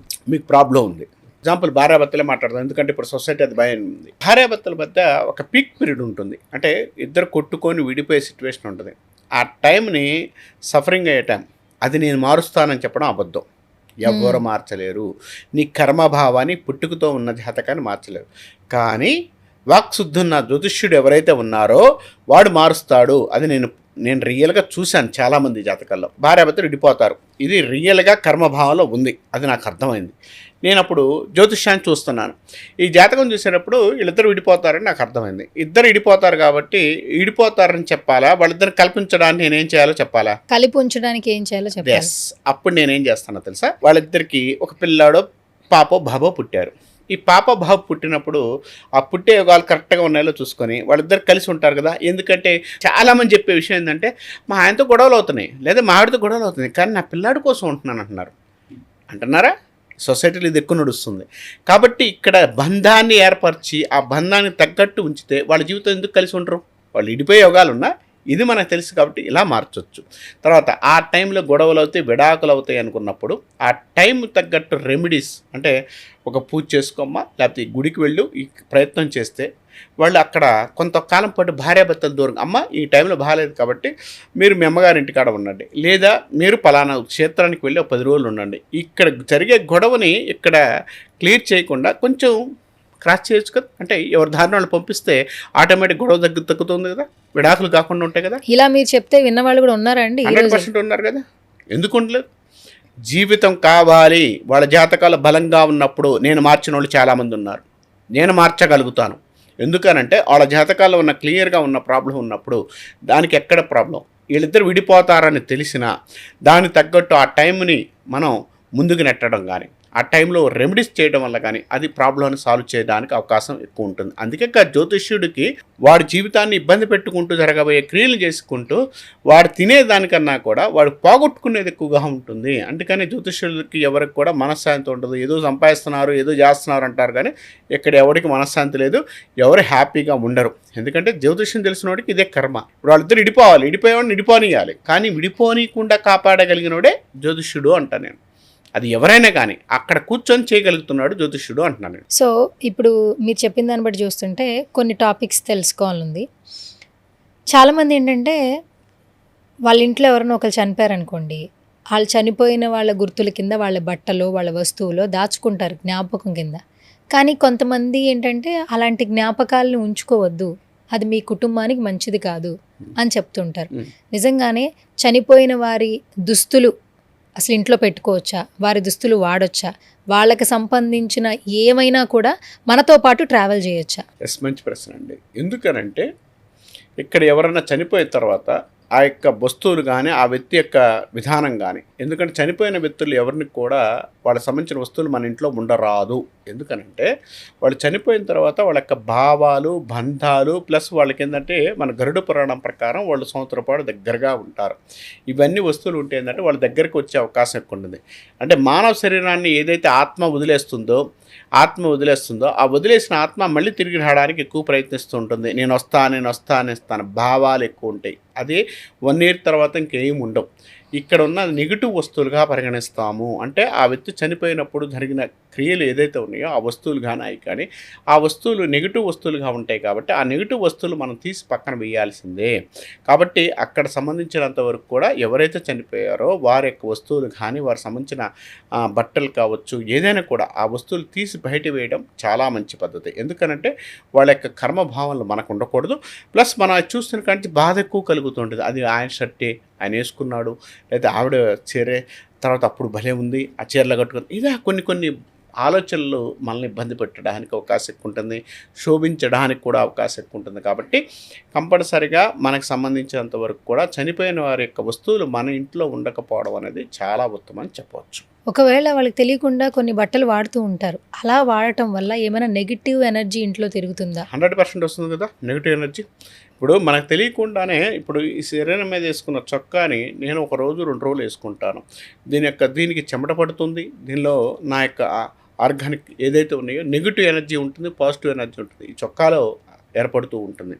ఈ చొక్కాని పద్దాకులు ఇంకొకళ్ళు వేసుకోవడం వల్ల నెగిటివ్ ఎనర్జీ రావడానికి అవకాశం ఎక్కువ ఉంటుంది. అందుకనే మన పూర్వీకులు ఏం చేస్తారంటే ఒకరి బట్టలు ఒకరు వాడొద్దు అన్నారు, ఒకరి చెప్పులు కూడా ఒకళ్ళు వాడొద్దు అన్నారు. ఎందుకనంటే నెగిటివ్ ఎనర్జీ అంటే ఒక మనిషికి ఒక ఎనర్జీ లెవెల్స్ ఉంటాయి. ఇప్పుడు మీతో నేను మాట్లాడుతానంటే మీకు నాకు ఒక ఎనర్జీ కరెక్ట్గా సెట్ అయితేనే మనం మాట్లాడుకోగలుగుతాం, లేకపోతే మాట్లాడలేము. అందుకనే నెగిటివ్ ఎనర్జీ ఉన్న షర్ట్లు నెగిటివ్ ఎనర్జీ ఉన్న వస్తువులు కానీ ఎప్పుడు కూడా మన ఇంట్లో వాళ్ళతో పాటు ఉండరాదు. ఎందుకంటే ఉంచడం మంచి పద్ధతి కాదని చెప్పవచ్చు. ఇప్పుడు ఎవరైతే ఇంట్లో అంటే మీ చనిపోయిన వాళ్ళ గురించి వచ్చింది కాబట్టి కొంతమంది ఏమంటారంటే చావు అనేది దానంతట అదే రావాలి, మనం కొని తెచ్చుకోకూడదు అంటుంటారు. కొన్ని ఏంటంటే అన్ఎక్స్పెక్టెడ్గా లైఫ్ లీడ్ చేయలేక కొంతమంది సూసైడ్స్ చేసుకుంటూ ఉంటారు. ఎవరైతే అన్ఎక్స్పెక్టెడ్గా వాళ్ళే బలవన్మరణం చెందుతారో వాళ్ళకి ఇంకో పుట్టుక ఉండదు అని అంటుంటారు. ఇది ఎంతవరకు నమ్మొచ్చు? ఇప్పుడు ఒక వ్యక్తి చనిపోతాడు అనేది మనకు తెలుస్తుంది. ఇక్కడ జ్యోతిషశాస్త్ర ప్రకారం అయితే చనిపోతాడు అనేది 100% మనకు తెలిసిపోద్ది. లేదు మామూలుగా చనిపోయాడు, యాక్సిడెంట్లు అవ్వచ్చు. యాక్సిడెంట్ అవ్వడానికి వాడి జాతకంతో పాటు అవతలోడి జాతకం కూడా కారణం అవుతుంటుంది. అది క్లియర్ చెప్పచ్చు. తర్వాత ఇంకోటి ఆత్మహత్య చేసుకుంటారు అమ్మాయి కోసం. సమ్ ఎగ్జాంపుల్ వాళ్ళ యొక్క ప్రాబ్లమ్స్ బట్టి చేసుకుంటారు. ఆత్మహత్య చేసుకోవడం అనేది మహాపాపమా ఇబ్బంది అంటే ఇప్పుడున్న సొసైటీకి మహాపాపం కాదు, పుణ్యమే అని చెప్తాను నేను. ఎందుకంటే సాధ్యమంత వరకు కూడా జనాలు ఏం చేస్తున్నారంటే వాళ్ళకున్న సమస్యలకి బేరిచ్చేసుకోలేక, ఇందాకే చెప్పాను ఇదివరకు మనకి పెద్ద ఫ్యామిలీలు ఉండేవి. ఈ పెద్ద ఫ్యామిలీలు ఉన్నప్పుడు నీకేమైనా సమస్య ఉంటే వాళ్ళు ఏం చేసేవాళ్ళు, అమ్మాయి వాడు పోతే పోయాడమ్మాయి, ఇంకో 4 వస్తారమ్మాయి, లేదా 4 పెళ్లి చేసుకోమ్మాయి, లేకపోతే వాళ్ళు వీళ్ళు చేసుకుంటూ ఉంటారు, లేదా వాళ్ళు పోయారు వీళ్ళు పోయారు, నీకు ఎంతమంది ఉన్నామని చెప్పేవాళ్ళు. ఇప్పుడు అది లేదు, 2 ఉంటున్నారు, భార్య భర్త, లేకపోతే 1-2 పిల్లలు. కాబట్టి ఎక్కడైతే సొసైటీ అది మారిందో, ఈ సొసైటీ మారినప్పుడు ఏంటంటే ఆటోమేటిక్గా ఏంటంటే మనిషి యొక్క విధానం కూడా క్లియర్గా చెప్పాలంటే వాడు సూసైడ్ చేసుకుంటాడా చేసుకోడా ఇబ్బందులు అనేది వాడికి ఆర్థిక ఇబ్బందులు కానీ ఏదైనా ఇబ్బందులు వచ్చినప్పుడు ఆ సమస్య నుంచి బయటకు పడడానికి కారణాలు కూడా చూసుకొని మనం క్లియర్ చేసుకోవచ్చు. అది జ్యోతిష్ శాస్త్ర ప్రకారం ఉన్న విషయం. ఆత్మహత్య చేసుకుంటే ఇంకొక జన్మ ఉండదా అంటే మనకి గరుడ పురాణం ప్రకారం కర్మల భావన ప్రకారం 100% ఆత్మహత్య అనేది చేసుకుంటే 100% అది తప్పే. కాబట్టి ఇంకొక జన్మ ఉండకపోవు, కర్మలు అనిపించాలి. మళ్ళీ ఆ కర్మని ఇంకో జన్మలో, ఇప్పుడు నీకు ఇంకో పెళ్ళి లేకపోతే లైఫ్ ఇవన్నీ ఉన్నా ఇది నువ్వు కట్ చేసుకుంటే మళ్ళీ అంతకన్నా ఎక్కువగా ఇబ్బంది పడుతూ ఇంకో జన్మ ఎత్తి అది తీర్చుకోవాల్సిందే. కాబట్టి ఆత్మహత్య అనేది చాలా మంచి పద్ధతి కాదు అని చెప్పవచ్చు. భర్త చనిపోయిన తర్వాత భార్య బొట్టు పెట్టుకోకూడదు, పూజా కార్యక్రమాల్లో పాల్గొనకూడదు, ఏదైనా ఉందంటే కనిపించకూడదు, ఈ దుస్తులు మాత్రమే వేసుకోవాలని ఒకప్పుడు మన పెద్దలు పెట్టినటువంటి కొన్ని సాంప్రదాయాలు. యాక్చువల్లీ ఇప్పటికీ కొంతమంది పాటిస్తున్నారు, కొంతమంది పాటించడం లేదనే చెప్పాలి. నిజంగానే భర్త చనిపోతే భార్య బొట్టు పెట్టుకోకూడదా? భార్యాభర్తలు భర్త చనిపోవడం కానీ భర్త చనిపోయిన తర్వాత భార్య ఎందుకు బొట్టు పెట్టుకోరాదు తర్వాత మంచి చీర ఎందుకు పెట్టుకోరాదు, మల్లెపూలు ఎందుకు పెట్టుకోకూడదు, తర్వాత గాజులు ఎందుకు పెట్టకూడదు, ముత్తైదుగా ఇవన్నీ మనం చెప్తూ ఉంటాం. ఒక స్త్రీ ఇవన్నీ పెట్టుకోవడం వల్ల ఆమె మీద వేరే రకమైన ఫీలింగ్ అవతల వ్యక్తులకి రావడానికి అవకాశం ఎక్కువ ఉంటుంది. అందుకని ఏంటంటే కామన్గా ఏం చేసేవాళ్ళు అంటే ఎవరైనా చనిపోయిన తర్వాత ఆవిడ సంబంధించిన శిరోమండనం చేసేవాళ్ళు, అంటే గుండు చేసేవాళ్ళు.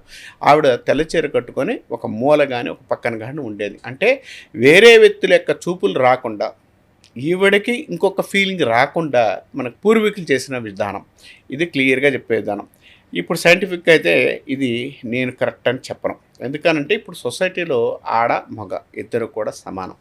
స్త్రీ పురుషులు ఇద్దరు కూడా వాళ్ళ పనులు చేసుకుంటూ వెళ్ళాల్సిందే. ఈరోజు చనిపోయిన స్త్రీలు, అంటే భర్త చనిపోయిన స్త్రీలు ముత్తైదువులుగా రెడీ వెళుతున్నారు ఇప్పుడున్న సొసైటీ. ఇప్పుడు గాజులు వేసుకుంటున్నారు, వాళ్ళు కూడా బొట్టు పెట్టుకుంటున్నారు, వాళ్ళు పూలు కూడా కొంతమంది పెట్టుకుంటున్నారు. అది వాళ్ళకున్న కెరీర్ వైడ్ కావచ్చు, ప్రొఫెషన్ వైడ్ కావచ్చు, అందంగా కనపడాలి కావచ్చు. కాబట్టి వాళ్ళు చేసుకోవడం అనేది తప్పని నేను ఎక్కడా మాట్లాడను. ఇదివరకు రోజుల్లో అంటే ఆవిడ మీద వేరే రకమైన చూపులు రాకుండా ఉండడానికి అప్పుడు పెట్టిన సిద్ధాంతము ఇప్పుడైతే లేదని చెప్పాలి. ఎందుకంటే కామన్గా ఎవరైనా వర్క్ చేసుకోకుండా వాళ్ళ యొక్క జీవితాలు సాగవు. కాబట్టి అది చేయాల్సిందే అని చెప్పొచ్చు. కొన్ని విషయాలకు వస్తే ఏంటంటే జ్యోతిష్యులు ఇంట్లో వాడుకలో ఉన్నటువంటి కొన్ని వస్తువులతో కొన్ని రెమెడీస్ చెప్తుంటారు గురూజీ. మీరు కూడా ఏంటంటే రెమెడీస్ ఎక్కువ చెప్తుంటారు కాబట్టి మన ఇంట్లో ప్రధానంగా ఉప్పు దొరుకుతూ ఉంటుంది. సో ఏదైనా దిష్టి తగులుతున్నా కూడా స్నానం చేసేటప్పుడు కొంచెం ఉప్పు వేసుకుని పసుపు వేసుకుని చేయండి, కొంచెం మనశ్శాంతి ఉంటుంది. వేపాకులతో స్నానం చేయండి, కొంచెం ఆ పీస్ ఆఫ్ మైండ్ దొరుకుతుంది. ఇలాంటివి చెప్తూ ఉండేవాళ్ళు. కొంతమంది చేసేవాళ్ళు అయితే నమ్ముతూ ఉంటారు. నిజంగానే ఉప్పుతో చాలా ప్రయోజనాలు కలుగుతాయా? ఈ ఏదైతే రెమెడీస్ ఉప్పుతో చెప్తున్నారో డబ్బు కూడా అధికంగా మన దగ్గరకు వస్తుందని కొంతమంది జ్యోతిష్కులు చెప్తూ ఉంటారు. మీరేమంటారు? నేను కొన్ని రెమెడీస్ని నమ్మమని చెప్తాను, కొన్ని రెమెడీస్ వద్దనే చెప్తాను. ఎందుకంటే తాత్కాలికమైన రెమెడీస్ కూడా ఎప్పుడు కూడా మనం క్లియర్ చేయవండి. ఫస్ట్ నీ జాతకంలో ఏముందో అది చూసుకొని దాని దగ్గర రెమెడీస్ పాటించమనేది నా యొక్క సిద్ధాంతం.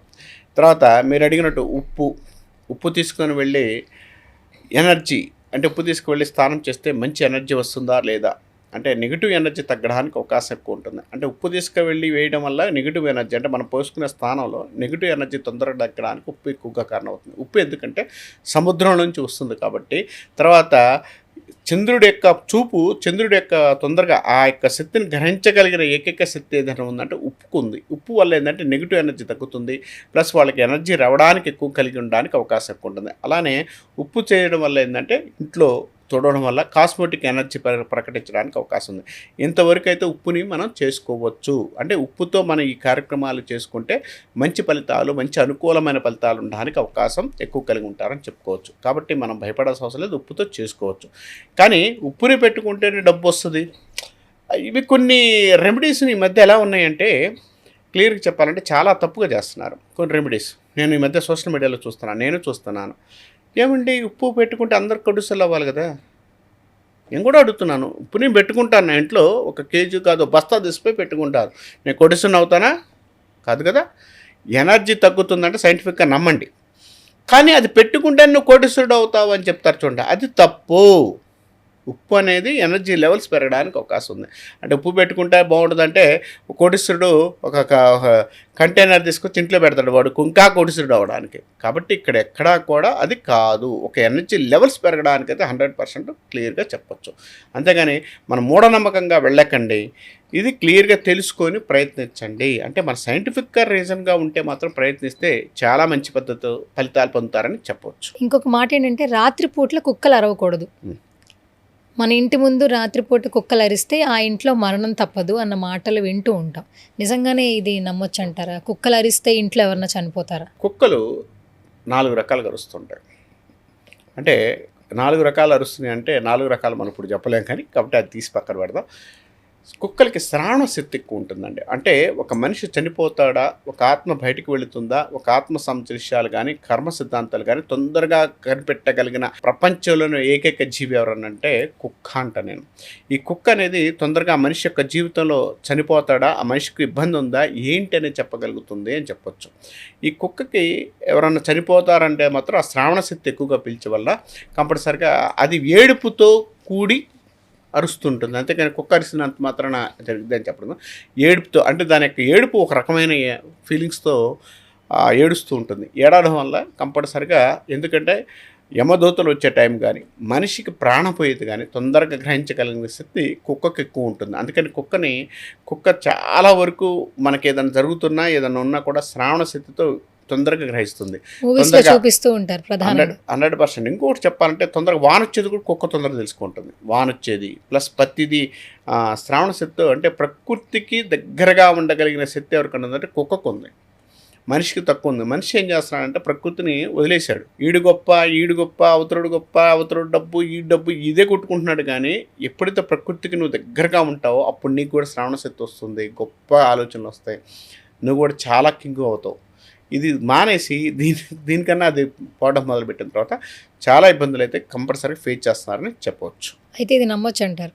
నమ్మాలి. అంటే ఏ ఏడుపుతో ఏడిచిందో చూడాలంటూ, అంతేగాని అంటే కనపడినప్పుడు కుక్క రాత్రి అంతా భయ నడుతుందండి ఇంట్లోనే ఎవడం చనిపోతాడంటే తప్పది. అంటే ఏడుపు సంబంధించినంత వరకు కూడా దానికి డిఫరెంట్గా ఉంటుంది, దాని వాయిస్ అక్కడ వచ్చే డిఫరెంట్ వాయిస్తో ఉంటుంది. కాబట్టి ఆ యొక్క విధానం కూడా చెప్పొచ్చు. కాబట్టి కంపల్సరీగా అది ఎక్కువగా ఉంటుందని చెప్పవచ్చు. ప్రతి ఒక్కరికి లైఫ్ అనేది చాలా మంచిగానే ఉండాలని కోరుకుంటాం. బట్ కొన్ని కారణాల వల్ల చెడు మార్గంలో కూడా వెళ్తూ ఉంటారు. కొన్ని సందర్భాలు ఏంటంటే మీరు ఇప్పుడు ఎందుకు ఇంత దరిద్రాన్ని అనుభవిస్తున్నారంటే పూర్వజన్మపు పాపాలు, అంటే మీరు చేసే పాపాలు పుణ్యాలు కూడా ఇంకొక జన్మ మీద ఎఫెక్ట్ ఉంటుంది. మీరు ఇప్పుడు తప్పులు చేస్తే ఈ ఎఫెక్ట్ నెక్స్ట్ మీ పిల్లల మీద పడుతుందని చెప్తుంటారు. ఇది ఎంతవరకు నమ్మచ్చు? కర్మభావాన్ని కంపల్సరిగా నమ్మాలి. ఎందుకనంటే ఇద్దరు తల్లిదండ్రులకి ఇద్దరు పిల్లలు పుట్టారు. ఇప్పుడు మీకు చెప్పాలంటే ముఖేష్ అంబానీ, అనిల్ అంబానీ చెప్పచ్చు. ముఖేష్ అంబానీ కన్నా కూడా అనిల్ అంబానీకి విడిపోయేటప్పుడు చాలా డబ్బులు ఇచ్చారు. ప్రపంచంలో పెద్ద కోటీశ్వరుడు ఎవరు ఉన్నారంటే అనిల్ అంబానీ. ముఖేష్ అంబానీ డౌన్లో ఉన్నాడు. కానీ ఆయన జాతకానికి ఈ జాతకానికి ఇద్దరు సమానంగా ఇచ్చారు, కానీ ఇతనికి ఎక్కువ ఇచ్చారు. అంటే బాగా డబ్బులు ఇచ్చాయన్నీ ఇతనికి వచ్చినాయి, తర్వాత కొంచెం తక్కువగా వచ్చినాయి అతనికి వచ్చినాయి. కానీ ఇప్పుడు ముఖేష్ అంబానీ ప్రపంచంలో టాప్ కోటీశ్వరుడుగా ఉన్నాడు. ఈయన అసలు దగ్గర 100లో కూడా లేడు. అంటే 100 మిలియనీర్స్లో కూడా ఎక్కడా కూడా అనిల్ అంబానీ లేడు. ఎందుకని? కర్మభావాన్ని బట్టి. ఇచ్చిన టైం కానీ తీసుకున్న టైం రెండూ ఒకటే. ఒక మనిషి పైకి ఎదగాలన్నా కూడా కర్మభావమే, దిగాలన్నా కూడా కర్మభావమే. అంటే మనిషి పైకి ఎదిగేటప్పుడు ఎవడు ఆపలేం, కర్మభావం దిగేటప్పుడు కూడా ఎవడు ఆపలేం. మనిషికి పైకి ఎదిగేటప్పుడు సహాయం చేసిన వ్యక్తులు చాలా స్పీడ్గా వెళ్తూ ఉంటాడు. కర్మభావం దిగేటప్పుడు అక్కడున్నోడు ఇక్కడ కిందకు వచ్చి ఒక్కసారికి పడతాడు. స్టాక్ మార్కెట్ కావచ్చు, ఇవన్నీ కూడా మనం అయ్యే చూస్తూ ఉంటాం. ఇక్కడ చిన్న ఎగ్జాంపుల్ చెప్తాను. సినిమా ఫీల్డ్లో తీసుకుందాం, ఎందుకంటే అది మనకు అందరికి తెలిసిన విషయం, అందరికీ తొందరగా గుర్తుపెట్టే విషయం. ఒక హీరోయిన్, సమ్ ఎగ్జాంపుల్, అప్పుడు దా టాప్ హీరోయిన్ ఉంది. ఒక్కసారిగా 2 సినిమాలు ఫ్లాప్ అయితే ఎందుకు ఆ హీరోయిన్ పక్కన తీసి పెడుతున్నారు? ఒక హీరో టాప్గా ఉన్నాడు, 2 సినిమాలు పడంగానే ఫెయిల్ అవ్వగానే ఎందుకు తీసి పక్కన పెడతారు? ఈ 2 కూడా జాతక ప్రకారం కర్మభావం బట్టి జరుగుతాయి. ఇక ఇంకొక విషయం ఏంటంటే, నాకు వచ్చే జన్మ ఉందా, ఈ జన్మ ఉంటుందా, అసలు జన్మలేంటి, ఈ గోల మాట్లాడుతుంటారు. కర్మభావం ఈ జన్మలో ఇదే చేయాలి. నువ్వు ఏ పని చేస్తున్నావో ఆ యొక్క కర్మ నీ పిల్ల మీద 100% ఉంటుంది. ఎందుకనంటే ఇవాళ చేసే పాప పుణ్యాలు బట్టే, ఇక్కడ నువ్వు చేసే పాప పుణ్యాలు బట్టే నీ పిల్లలు. ఇప్పుడు చాలామంది ఇప్పుడు సొసైటీ చూద్దాం, జూబ్లీహిల్స్, బంజారాహిల్స్లో కొన్ని వేల కోట్లు సంపాదించుకున్న వాళ్ళు చాలామంది ఉన్నారు. వాళ్ళ పిల్ల ఒక్కొక్కరు నవసంపుకులుగాను గేలుగాను ఉన్నారు. ఇవాళ నేను చూస్తలేదు, కంపల్సరీగా మన సోషల్ మీడియాలో ఉంది, గేలుగా ఉంటున్నారు. వాళ్ళ పిల్లలు పుట్టట్లేదు, వాళ్ళు గేలుగా తయారవుతున్నారు. ఎందుకని? కోటేశ్వరుడే వాడు గేగా ఎందుకు తయారవుతున్నాడు? వాడు మనశ్శాంతి ఉండదు, డబ్బు సంపాదించాడు కానీ ఉపయోగం అయితే ఉంది. ఎంతమంది కాఫీ షాపులు పెట్టుకొని ఇక్కడ తిరుగుతున్న వాళ్ళు ఎంతమంది ఉన్నారు జూబ్లీహిల్స్, బంజారాహిల్స్లో. ఇక్కడ కర్మలు అనేది ఎక్కువగా అనిపిస్తున్నారు. ఎందుకనంటే ఒక తండ్రికి ఒక బిడ్డ పుట్టిన తర్వాత ఆ బిడ్డ వల్ల వచ్చే నరకాలు కూడా అనుభవించాలి. ఇప్పుడు సంపాదించేటప్పుడు చాలా హ్యాపీగా సంపాదిస్తాం, కానీ వాడిని చంపే ఈయన్ని ముంచే వాడిని ముంచే సంపాదిస్తాం. కానీ సంపాదించిన తర్వాత కరెక్ట్గా ఈ టైం అయిపోయేలోపు పిల్లాడి దగ్గర నుంచి ఎఫెక్ట్ వస్తుంటుంది. అంటే వాడు గే కావచ్చు, తర్వాత వాడు పెళ్లి చేసుకున్న భార్యాభర్తలు కొట్టుకోవచ్చు, వాడి పిల్లలు విడిపోవచ్చు, వాడు చాలా తలకాని పిల్లలు ఉన్నాయి. ఎంతమంది కోటేశ్వరుల పిల్లలు హ్యాపీగా ఉన్నారో చెప్పండి? హ్యాపీగా ఉన్నారు చెప్పండి? లేరు. ఎందుకంటే కర్మభావాన్ని అనుభవిస్తున్నారు. ఇవాళ డబ్బు అనేది బాగా శాసిస్తే కరోనా వచ్చినప్పుడు ఒక్క మనిషి చచ్చిపోతే తీసి పక్కన పడేస్తారు. కొన్ని కోట్లు ఉన్నోడు కూడా తీసుకెళ్ళి ఎట్లా వేశారో కూడా తెలియని సిచ్యువేషన్లో మనం చూసాం. కాబట్టి కర్మభావం అనేది క్లియర్గా ఇక్కడ పనిచేస్తుంది. ఇప్పుడు కలియుగం కాబట్టి ఈ జన్మలో చేసుకున్న పాపపుణ్యాలు ఈ జన్మలో పడతాం. మీరు అన్నారు చూడండి, ఏమండి ఆవిడ ఒక యాంకర్, సమ్ ఎగ్జాంపుల్ యాంకర్ ఎవరో ఒకళ్ళండి, ఒకరిని తీసుకుందాం.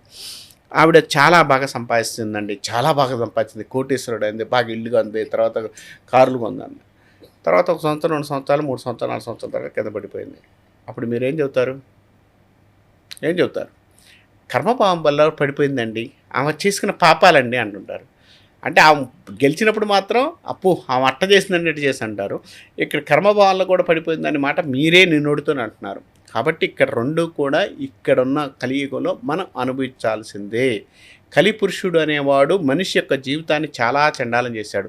ఇప్పుడు అందుకనే ఈ కలియుగంలో 2 విషయాల్లో జరుగుతుంది. డబ్బు ఒకటి, అక్రమ సంబంధాలు, స్త్రీ అండ్ డబ్బు విషయంలోనే హత్యలు, ఆత్మహత్యలు, ప్రాబ్లమ్స్ జరుగుతున్నాయి. ఇదివరకు మగవాళ్ళు చంపేవాళ్ళు ఇప్పుడు స్త్రీలు చంపుతున్నారు. ఎందుకని? ఇక్కడ కామం అనేది ఈ కలియుగంలో ఎక్కువగా చూపిస్తూ ఉంది. కామానికన్నా కూడా అట్రాక్షన్, అంటే ఒక వ్యక్తి తొందరగా చూసి ఆ వ్యక్తిలో ఏదో ఉందని భావిస్తుంటాడు. అది ఆ వ్యక్తిలో ఏముందని చూడ్డు. అక్కడ మళ్ళీ వాళ్ళిద్దరు కలిసి ఎన్ని రోజులు ఉంటారంటే 1 నెల 3 నెలలు కూడా ఉంటారు. ఈ 3 నెలల్లోపు ఒకరిని చంపుతారు, చంపేసి ఆ భర్తనో భార్యనో చంపేస్తారు. చంపేసి వీళ్ళిద్దరు జీవితాంతం జైల్లో ఉండడమే కదా. కరెక్ట్. ఇవి ఎంతవరకు నువ్వు అనుభవిస్తున్నావు కర్మ? కాబట్టి కర్మభావాలు అనిపిస్తున్నారు. ప్లస్ చాలామందికి ఉన్న డౌట్స్ ఏంటంటే, నిజంగా కర్మభావాన్ని తీయొచ్చు. ఇప్పుడు మీరు చెప్పిన ప్రకారం చూస్తుంటే కోటీశ్వరులు ఎన్ని గడించినా కూడా గౌరవం ఉండట్లేదు, పిల్లల వల్ల ఏదో ఒక ఇష్యూ వల్ల. గౌరవం కాదు, మానసిక శోభ, నాటే గౌరవం ఏముంది? మా కొడుకు మంచోడు కాదు, గే అని వాడు ఎవరు చెప్పుకోలేడు కదా. కరెక్ట్. సో అదే ఎగ్జాంపుల్ తీసుకోండి. ఇప్పుడు ఆ కర్మభావాన్ని మీ దగ్గరకు వచ్చి మార్పించుకోవాలి అంటే మీరు మార్చగలరా? కర్మభావాన్ని మార్చుతాను కాదు, కర్మభావాన్ని తగ్గించడానికి నా దగ్గర సూత్రం ఉంటుంది. రెమెడీసా? Yes, remedy. నేనేదో కోట్లు తీసుకుంటాను, లక్షలు తీసుకుంటాను, కర్మభావం తగ్గిస్తాను, అక్కడ రండి అని చెప్పట్లా. నీ జాతకంలో 12వ స్థానం నుంచి, అంటే జ్యోతిష్ శాస్త్రంలో ఏం చేస్తున్నారంటే కంపల్సరిగా ఇప్పుడు ఎక్కడైనా కూడా మనుషులకి నువ్వు గొప్పోడి అని చెప్పడం మొదలుపెట్టారు. కానీ అసలు నీకు ఎక్కడ ప్రాబ్లం ఉంది, దానికి ఏం చేయాలని క్లారిటీ రాట్లా. ఆ క్లారిటీ నేను ఇవ్వగలుగుతాను. ఎందుకు ఇవ్వగలుగుతాను అంటే ఈరోజు నేను చెప్తాను.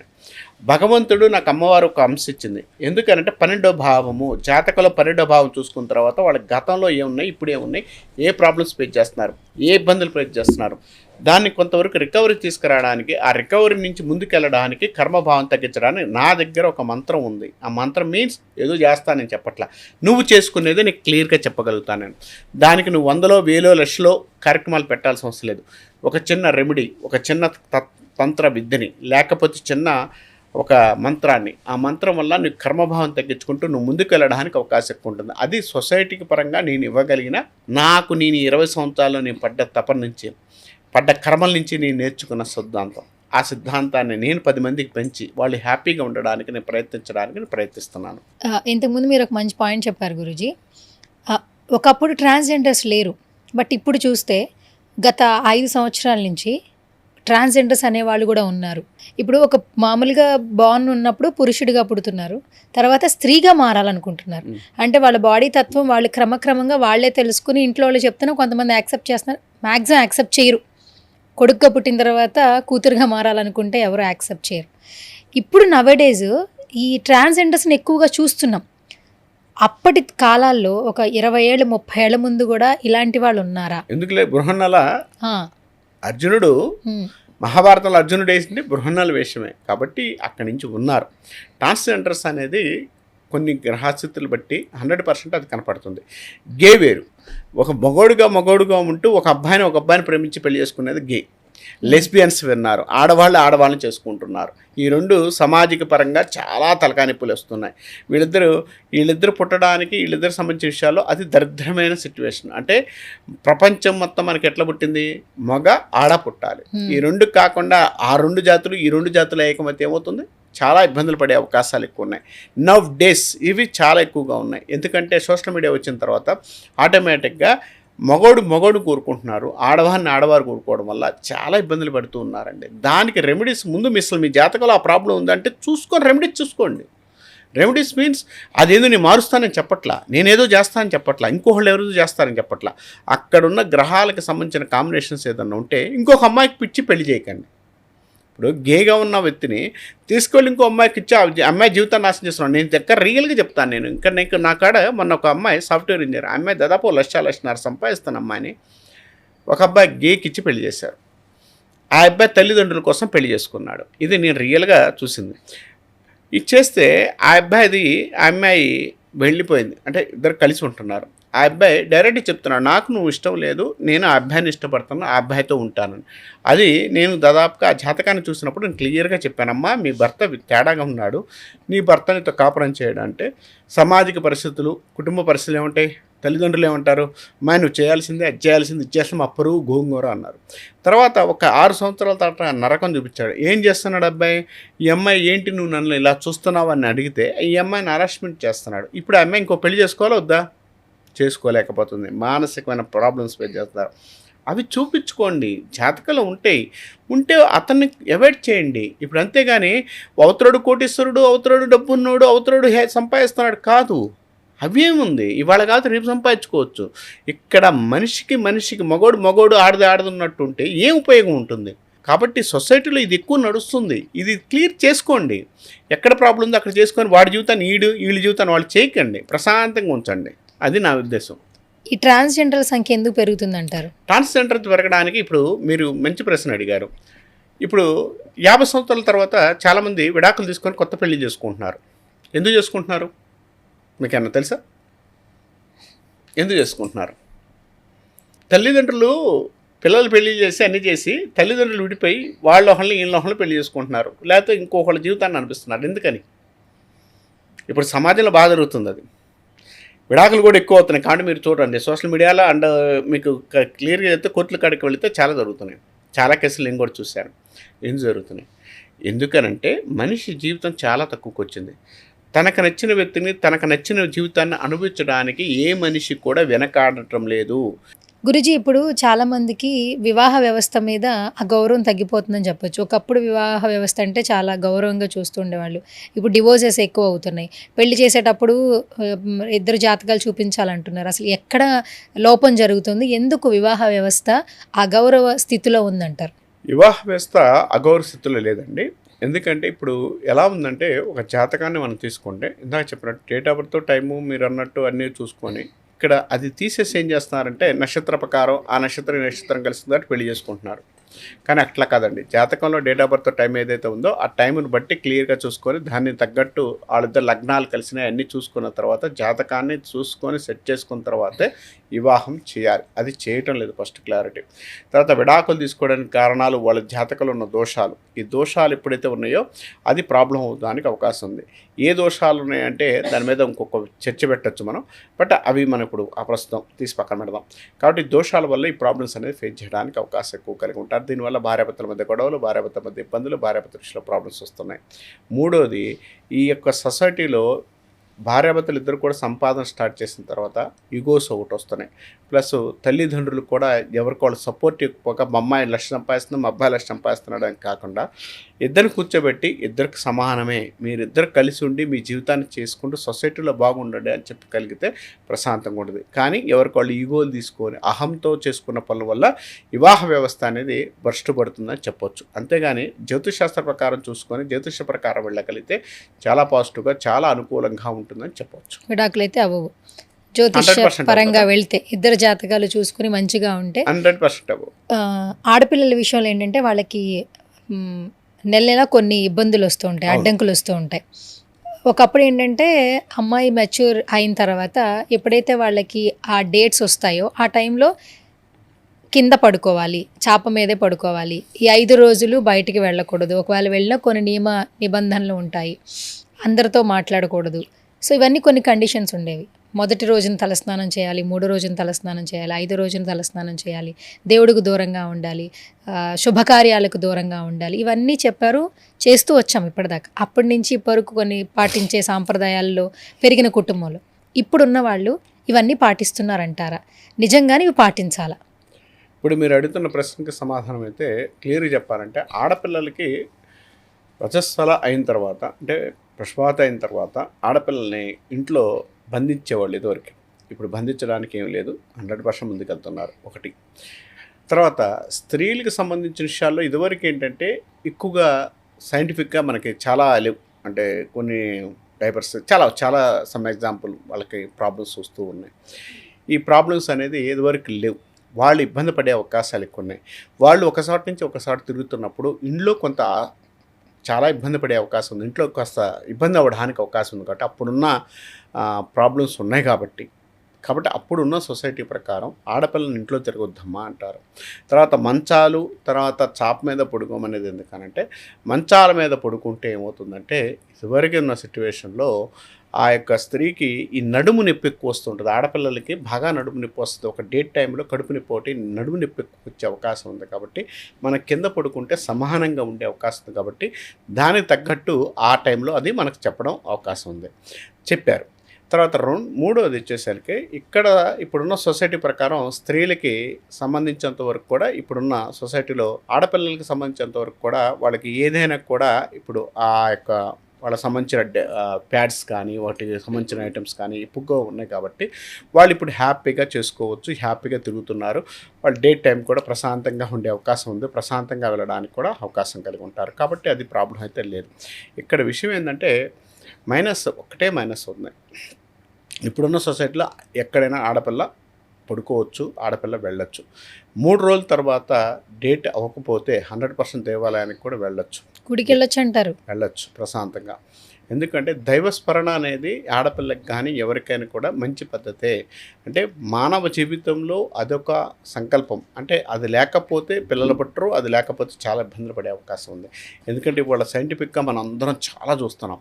కాబట్టి పిల్లలు పుట్టడానికి కానీ పాజిటివ్గా ఉండే అవకాశం ఉంది. కాబట్టి 3 days తర్వాత శుభ్రంగా స్నానం చేసేసి 100% గదికి వెళ్ళొచ్చు, చేసుకోవచ్చు. కొంతమందికి ఒక 5 రోజులు వాళ్ళకి కార్యక్రమాలు అవుతుంటాయి, కొంతమందికి 3 రోజులు ఉంటాయి, కొంతమందికి 5 రోజులు ఉండడం వల్ల ఆ ప్రాబ్లమ్స్ ఉండడం వల్ల కొంతమంది 5 రోజుల పాటు చేయొద్దు అంటుంటారు. కానీ రియల్గా చెప్పాలంటే 3 days తర్వాత స్నానం చేసి వాళ్ళు చేయొచ్చు. ఎందుకంటే ఈ టైంలో ఆడపిల్లకి ఎక్కువ తలకాయ నొప్పి, డిస్టర్బెన్స్, హెల్త్ ప్రాబ్లమ్స్ ఉంటాయి. కాబట్టి వాళ్ళు దీని మీద కూడా దృష్టి పెట్టలేరు. కాబట్టి వాళ్ళకి రెస్ట్ ఇవ్వడానికి అక్కడ ఉన్న మార్గాలు చేశారు. ఇప్పుడున్న స్త్రీలు రెస్ట్ ఇవ్వలేకపోతున్నాం. ఎందుకంటే వాళ్ళు జాబ్కి వెళ్ళాలి, సంపాదించుకోవాలి, తర్వాత తిండి, ఇవన్నీ క్లియర్గా ఉంటున్నాయి. కాబట్టి ఇప్పుడున్న సొసైటీ ప్రకారం ఆడపిల్ల అనేది 3 days తర్వాత 100% వాళ్ళకి డేట్ టైం ఇబ్బంది లేకపోతే గుడికి వెళ్ళొచ్చు, అన్ని కార్యక్రమాలు చేసుకోవచ్చు అని చెప్పవచ్చు. గురువుగారు, ఇంకొక విషయం ఏంటంటే ప్రధానంగా ఇప్పుడు చూస్తున్న విషయం, పిల్లలు చాలామందికి పెళ్ళైన తర్వాత పిల్లలు కలగట్లేదు.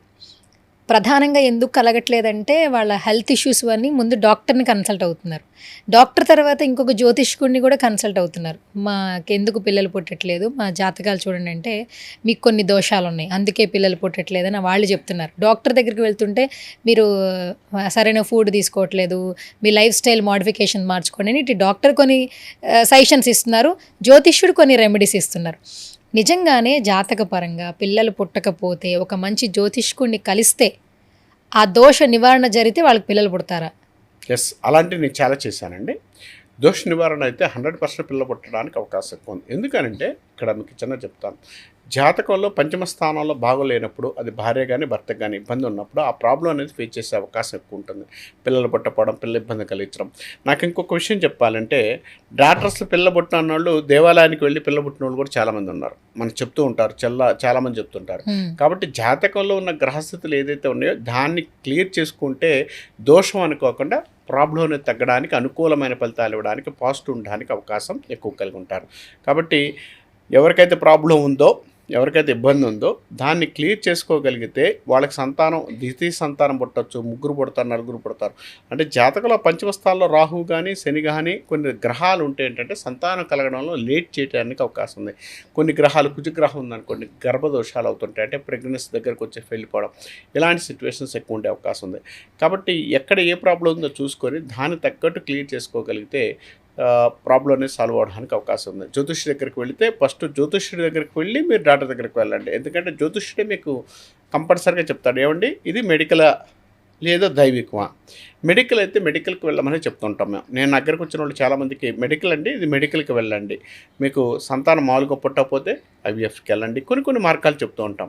అసలు సంతానం పుట్టకపోవడానికి కారణాలు ఏంటో చూసుకున్న తర్వాత కానీ మనం అది క్లియర్ చేసుకునే అవకాశం ఉంటుంది. అంతేగాని డాక్టర్ దగ్గరికి వెళితే చెప్తారా దోషాలు ఉంటే అవుతాయి అంటే, దోషాలు ఉండడం వల్ల కూడా సంతానం విషయంలో ప్రాబ్లమ్స్ అనేది పెరగడానికి కూడా అవకాశం ఎక్కువ ఉంది. కాబట్టి అది క్లియర్ చేసుకోగలిగితే మంచి అనుకూలమైన ఫలితాలు ఉంటాయని చెప్పవచ్చు. గురువుగారు, ఎవరైనా తెలిసిన వాళ్ళు చనిపోయారనుకోండి, వాళ్ళని చూడ్డానికి వాళ్ళ ఇంటికి వెళ్ళేటప్పుడు తెల్ల బట్టలు ధరిస్తూ ఉంటాం. చావు ఇంటికి వెళ్ళొచ్చిన తర్వాత మనం వెంటనే మన ఇళ్లలోకి వెళ్ళకూడదు, స్నానం చేసే లోపలికి వెళ్ళాలి, కొన్ని నియమాలు ఉన్నాయి మొదటి నుంచి కూడా. నిజంగానే ఒక చావు ఇంటికి వెళ్ళి వచ్చిన తర్వాత కొన్ని నియమాలు పాటించాలా? మంచి ప్రశ్న అండి. చావు ఇంటికి వెళ్ళొచ్చిన తర్వాత కంపల్సరీగా నియమాలు పాటించాలి.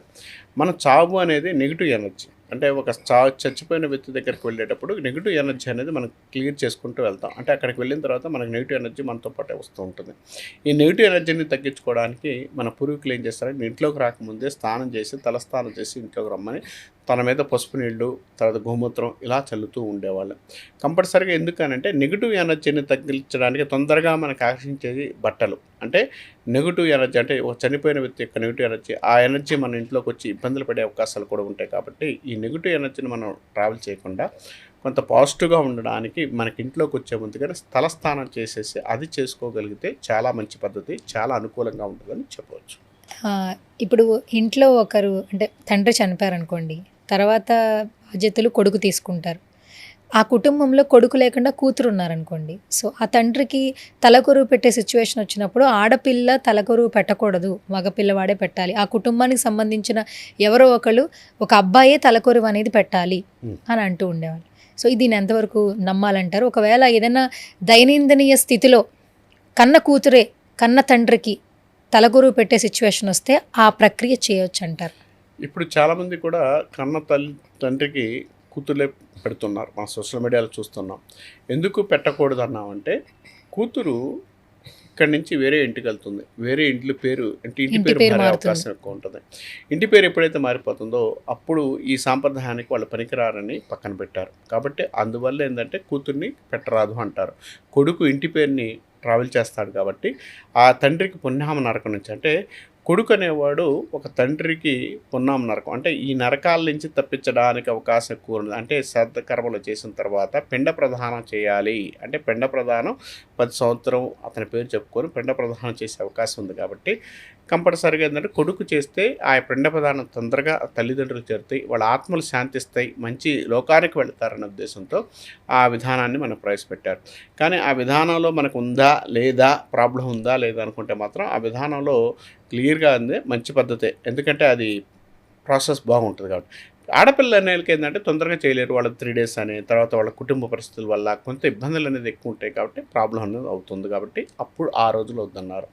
ఈ రోజుల్లో చాలామంది పెడుతున్నారు. పెట్టడం వల్ల ఏ ఇబ్బంది అయితే లేదు, ఏ కర్మభావాలు అయితే ఇబ్బంది లేదు. 100% కూతురు కూడా పెట్టొచ్చు, పెడుతున్నారు. హిందూ సాంప్రదాయ ప్రకారం పెట్టకూడదనే రూల్ లేదు, పెట్టొచ్చు అని చెప్పవచ్చు. గురూజీ, మీ దగ్గరకు కూడా చాలామంది ఒక్కొక్కరు ఒక్కో సమస్యతో వస్తున్నామని చెప్తుంటారు. ఇప్పుడు ఏంటంటే యోని పూజలు చేయించుకుంటే భవిష్యత్తు బాగుంటుంది, డబ్బు పరంగా లేదంటే ఆరోగ్యపరంగా, రిలేషన్ పరంగా చాలా మార్పులు జరుగుతాయి. లక్షల్లో ఉంటుందట ఆ ఖర్చు, అయినా కూడా వెనకాడట్లేదు. జీవితంలో మార్పులు వస్తాయంటే వెళ్ళి ఆ జ్యోతిష్కుని కలిసేస్తున్నారు. ప్రధానంగా ఏం చేయించాలో హోమాలు పూజలు చేసేస్తున్నారు. ఆ యోని పూజలు అంటే ఏంటో చాలామందికి కూడా తెలియదు. కానీ ఈ చేసుకుంటే రిజల్ట్ వస్తుంది అని చెప్పంగానే అందరూ నమ్మేసి అవి చేయించుకుంటున్నారు. అసలు యోని పూజలు అంటే ఏంటి? ఈ పూజలు చేయించుకోవడం వల్ల భవిష్యత్తు మారుతుందా? మంచి ప్రశ్న అమ్మా. చాలామందికి ఉన్న డౌట్ కూడా ఇది. యోని పూజ అంటే కామాఖ్యలో మనకి అమ్మవారి అష్టదశ పీఠాల్లో ఒక పీఠంగా కామాఖ్య అమ్మవారు ఉంది. ఇది పడిన ప్లేస్, అక్కడ ఆ ప్రదేశం.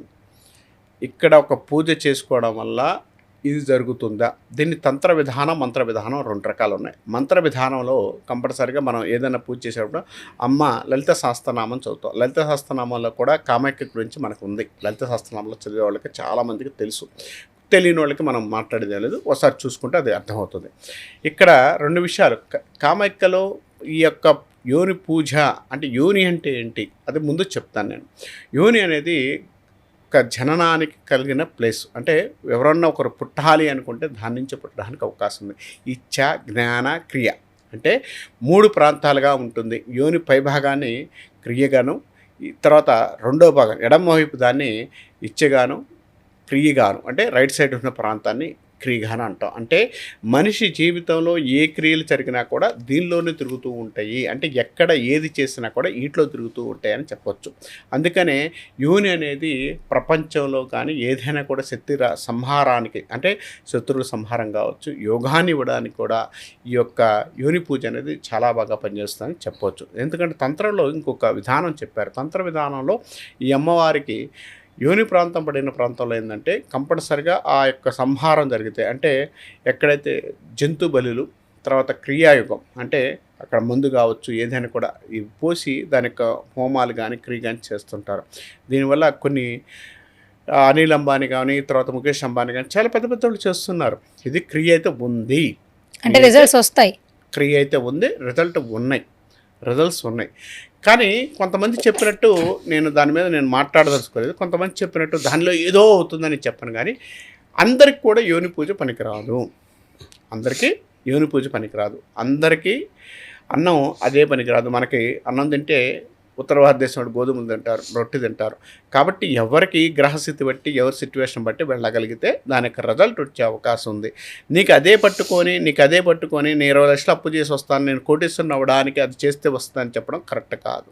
నీ జాతకంలో బలం ఉండి, నీ జాతకంలో యోగం ఉంటే దానికి సంబంధించిన క్రియలు చేసుకోగలిగితే నువ్వు కోటీశ్వరుడు గ్యారంటీగా అవుతావు. అది నేను గ్యారంటీ ఇవ్వగలుగుతాను. ఇప్పుడు ఈ యోని పూజల ద్వారా చేసే క్రమంలో చాలా మంది సెలబ్రిటీలు కనిపిస్తూ ఉన్నారు. ఎందుకంటే వాళ్ళకి సడన్ స్టార్డమ్ కావాలి, ఫేమ్ కావాలి, నేమ్ కావాలి. ఫేమ్ వస్తే ఆటోమేటిక్గా డబ్బు వస్తుంది కాబట్టి నమ్ముతున్నారు.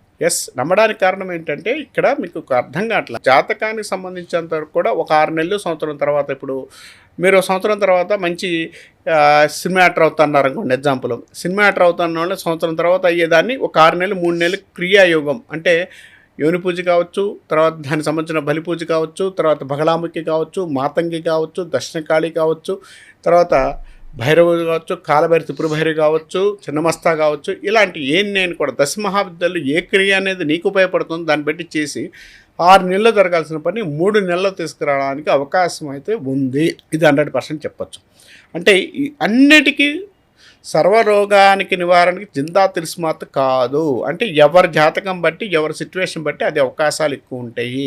కనపడ్డోడు కల్లా కూడా ఆ యొక్క పూజ చేస్తే కరెక్ట్గా జరుగుతుంది, ఆ పూజ చేస్తే నువ్వు సినిమా యాక్టర్ అవుతావు, ఆ పూజ చేస్తే నువ్వు కింగ్ అవుతావు అని చెప్పడానికి లేదు. అది ఒక క్రియ. తంత్రక్రియల్లో దాదాపుకు మనకు తంత్రక్రియలో చాలా క్రియలు చెప్పారు. మన తంత్రక్రియలు కూడా 3 రకాలు ఉన్నాయి. టిబెట్ తంత్రం ఉంది, ధార్మిక తంత్రం ఉంది, తర్వాత తంత్ర విద్యలో 3వ రకం ఉంది. ఇట్లా ఒక్కొక్క విద్యకి ఒక్కొక్క సంప్రదాయం ఉంది. కాబట్టి ఇప్పుడు ఉన్న విధానంలో, ఈ తంత్ర విధానంలో ఏ విధానంలో మనకు అనుకూలంగా ఉంటుందో దాన్ని తీసుకువెళ్ళి ముందుకు తీసుకెళ్ళడానికి అవకాశం ఉంటుంది. కాబట్టి ఆ క్రియలు చేసుకోగలిగితే మంచి ఫలితాలు ఉంటాయని చెప్పవచ్చు.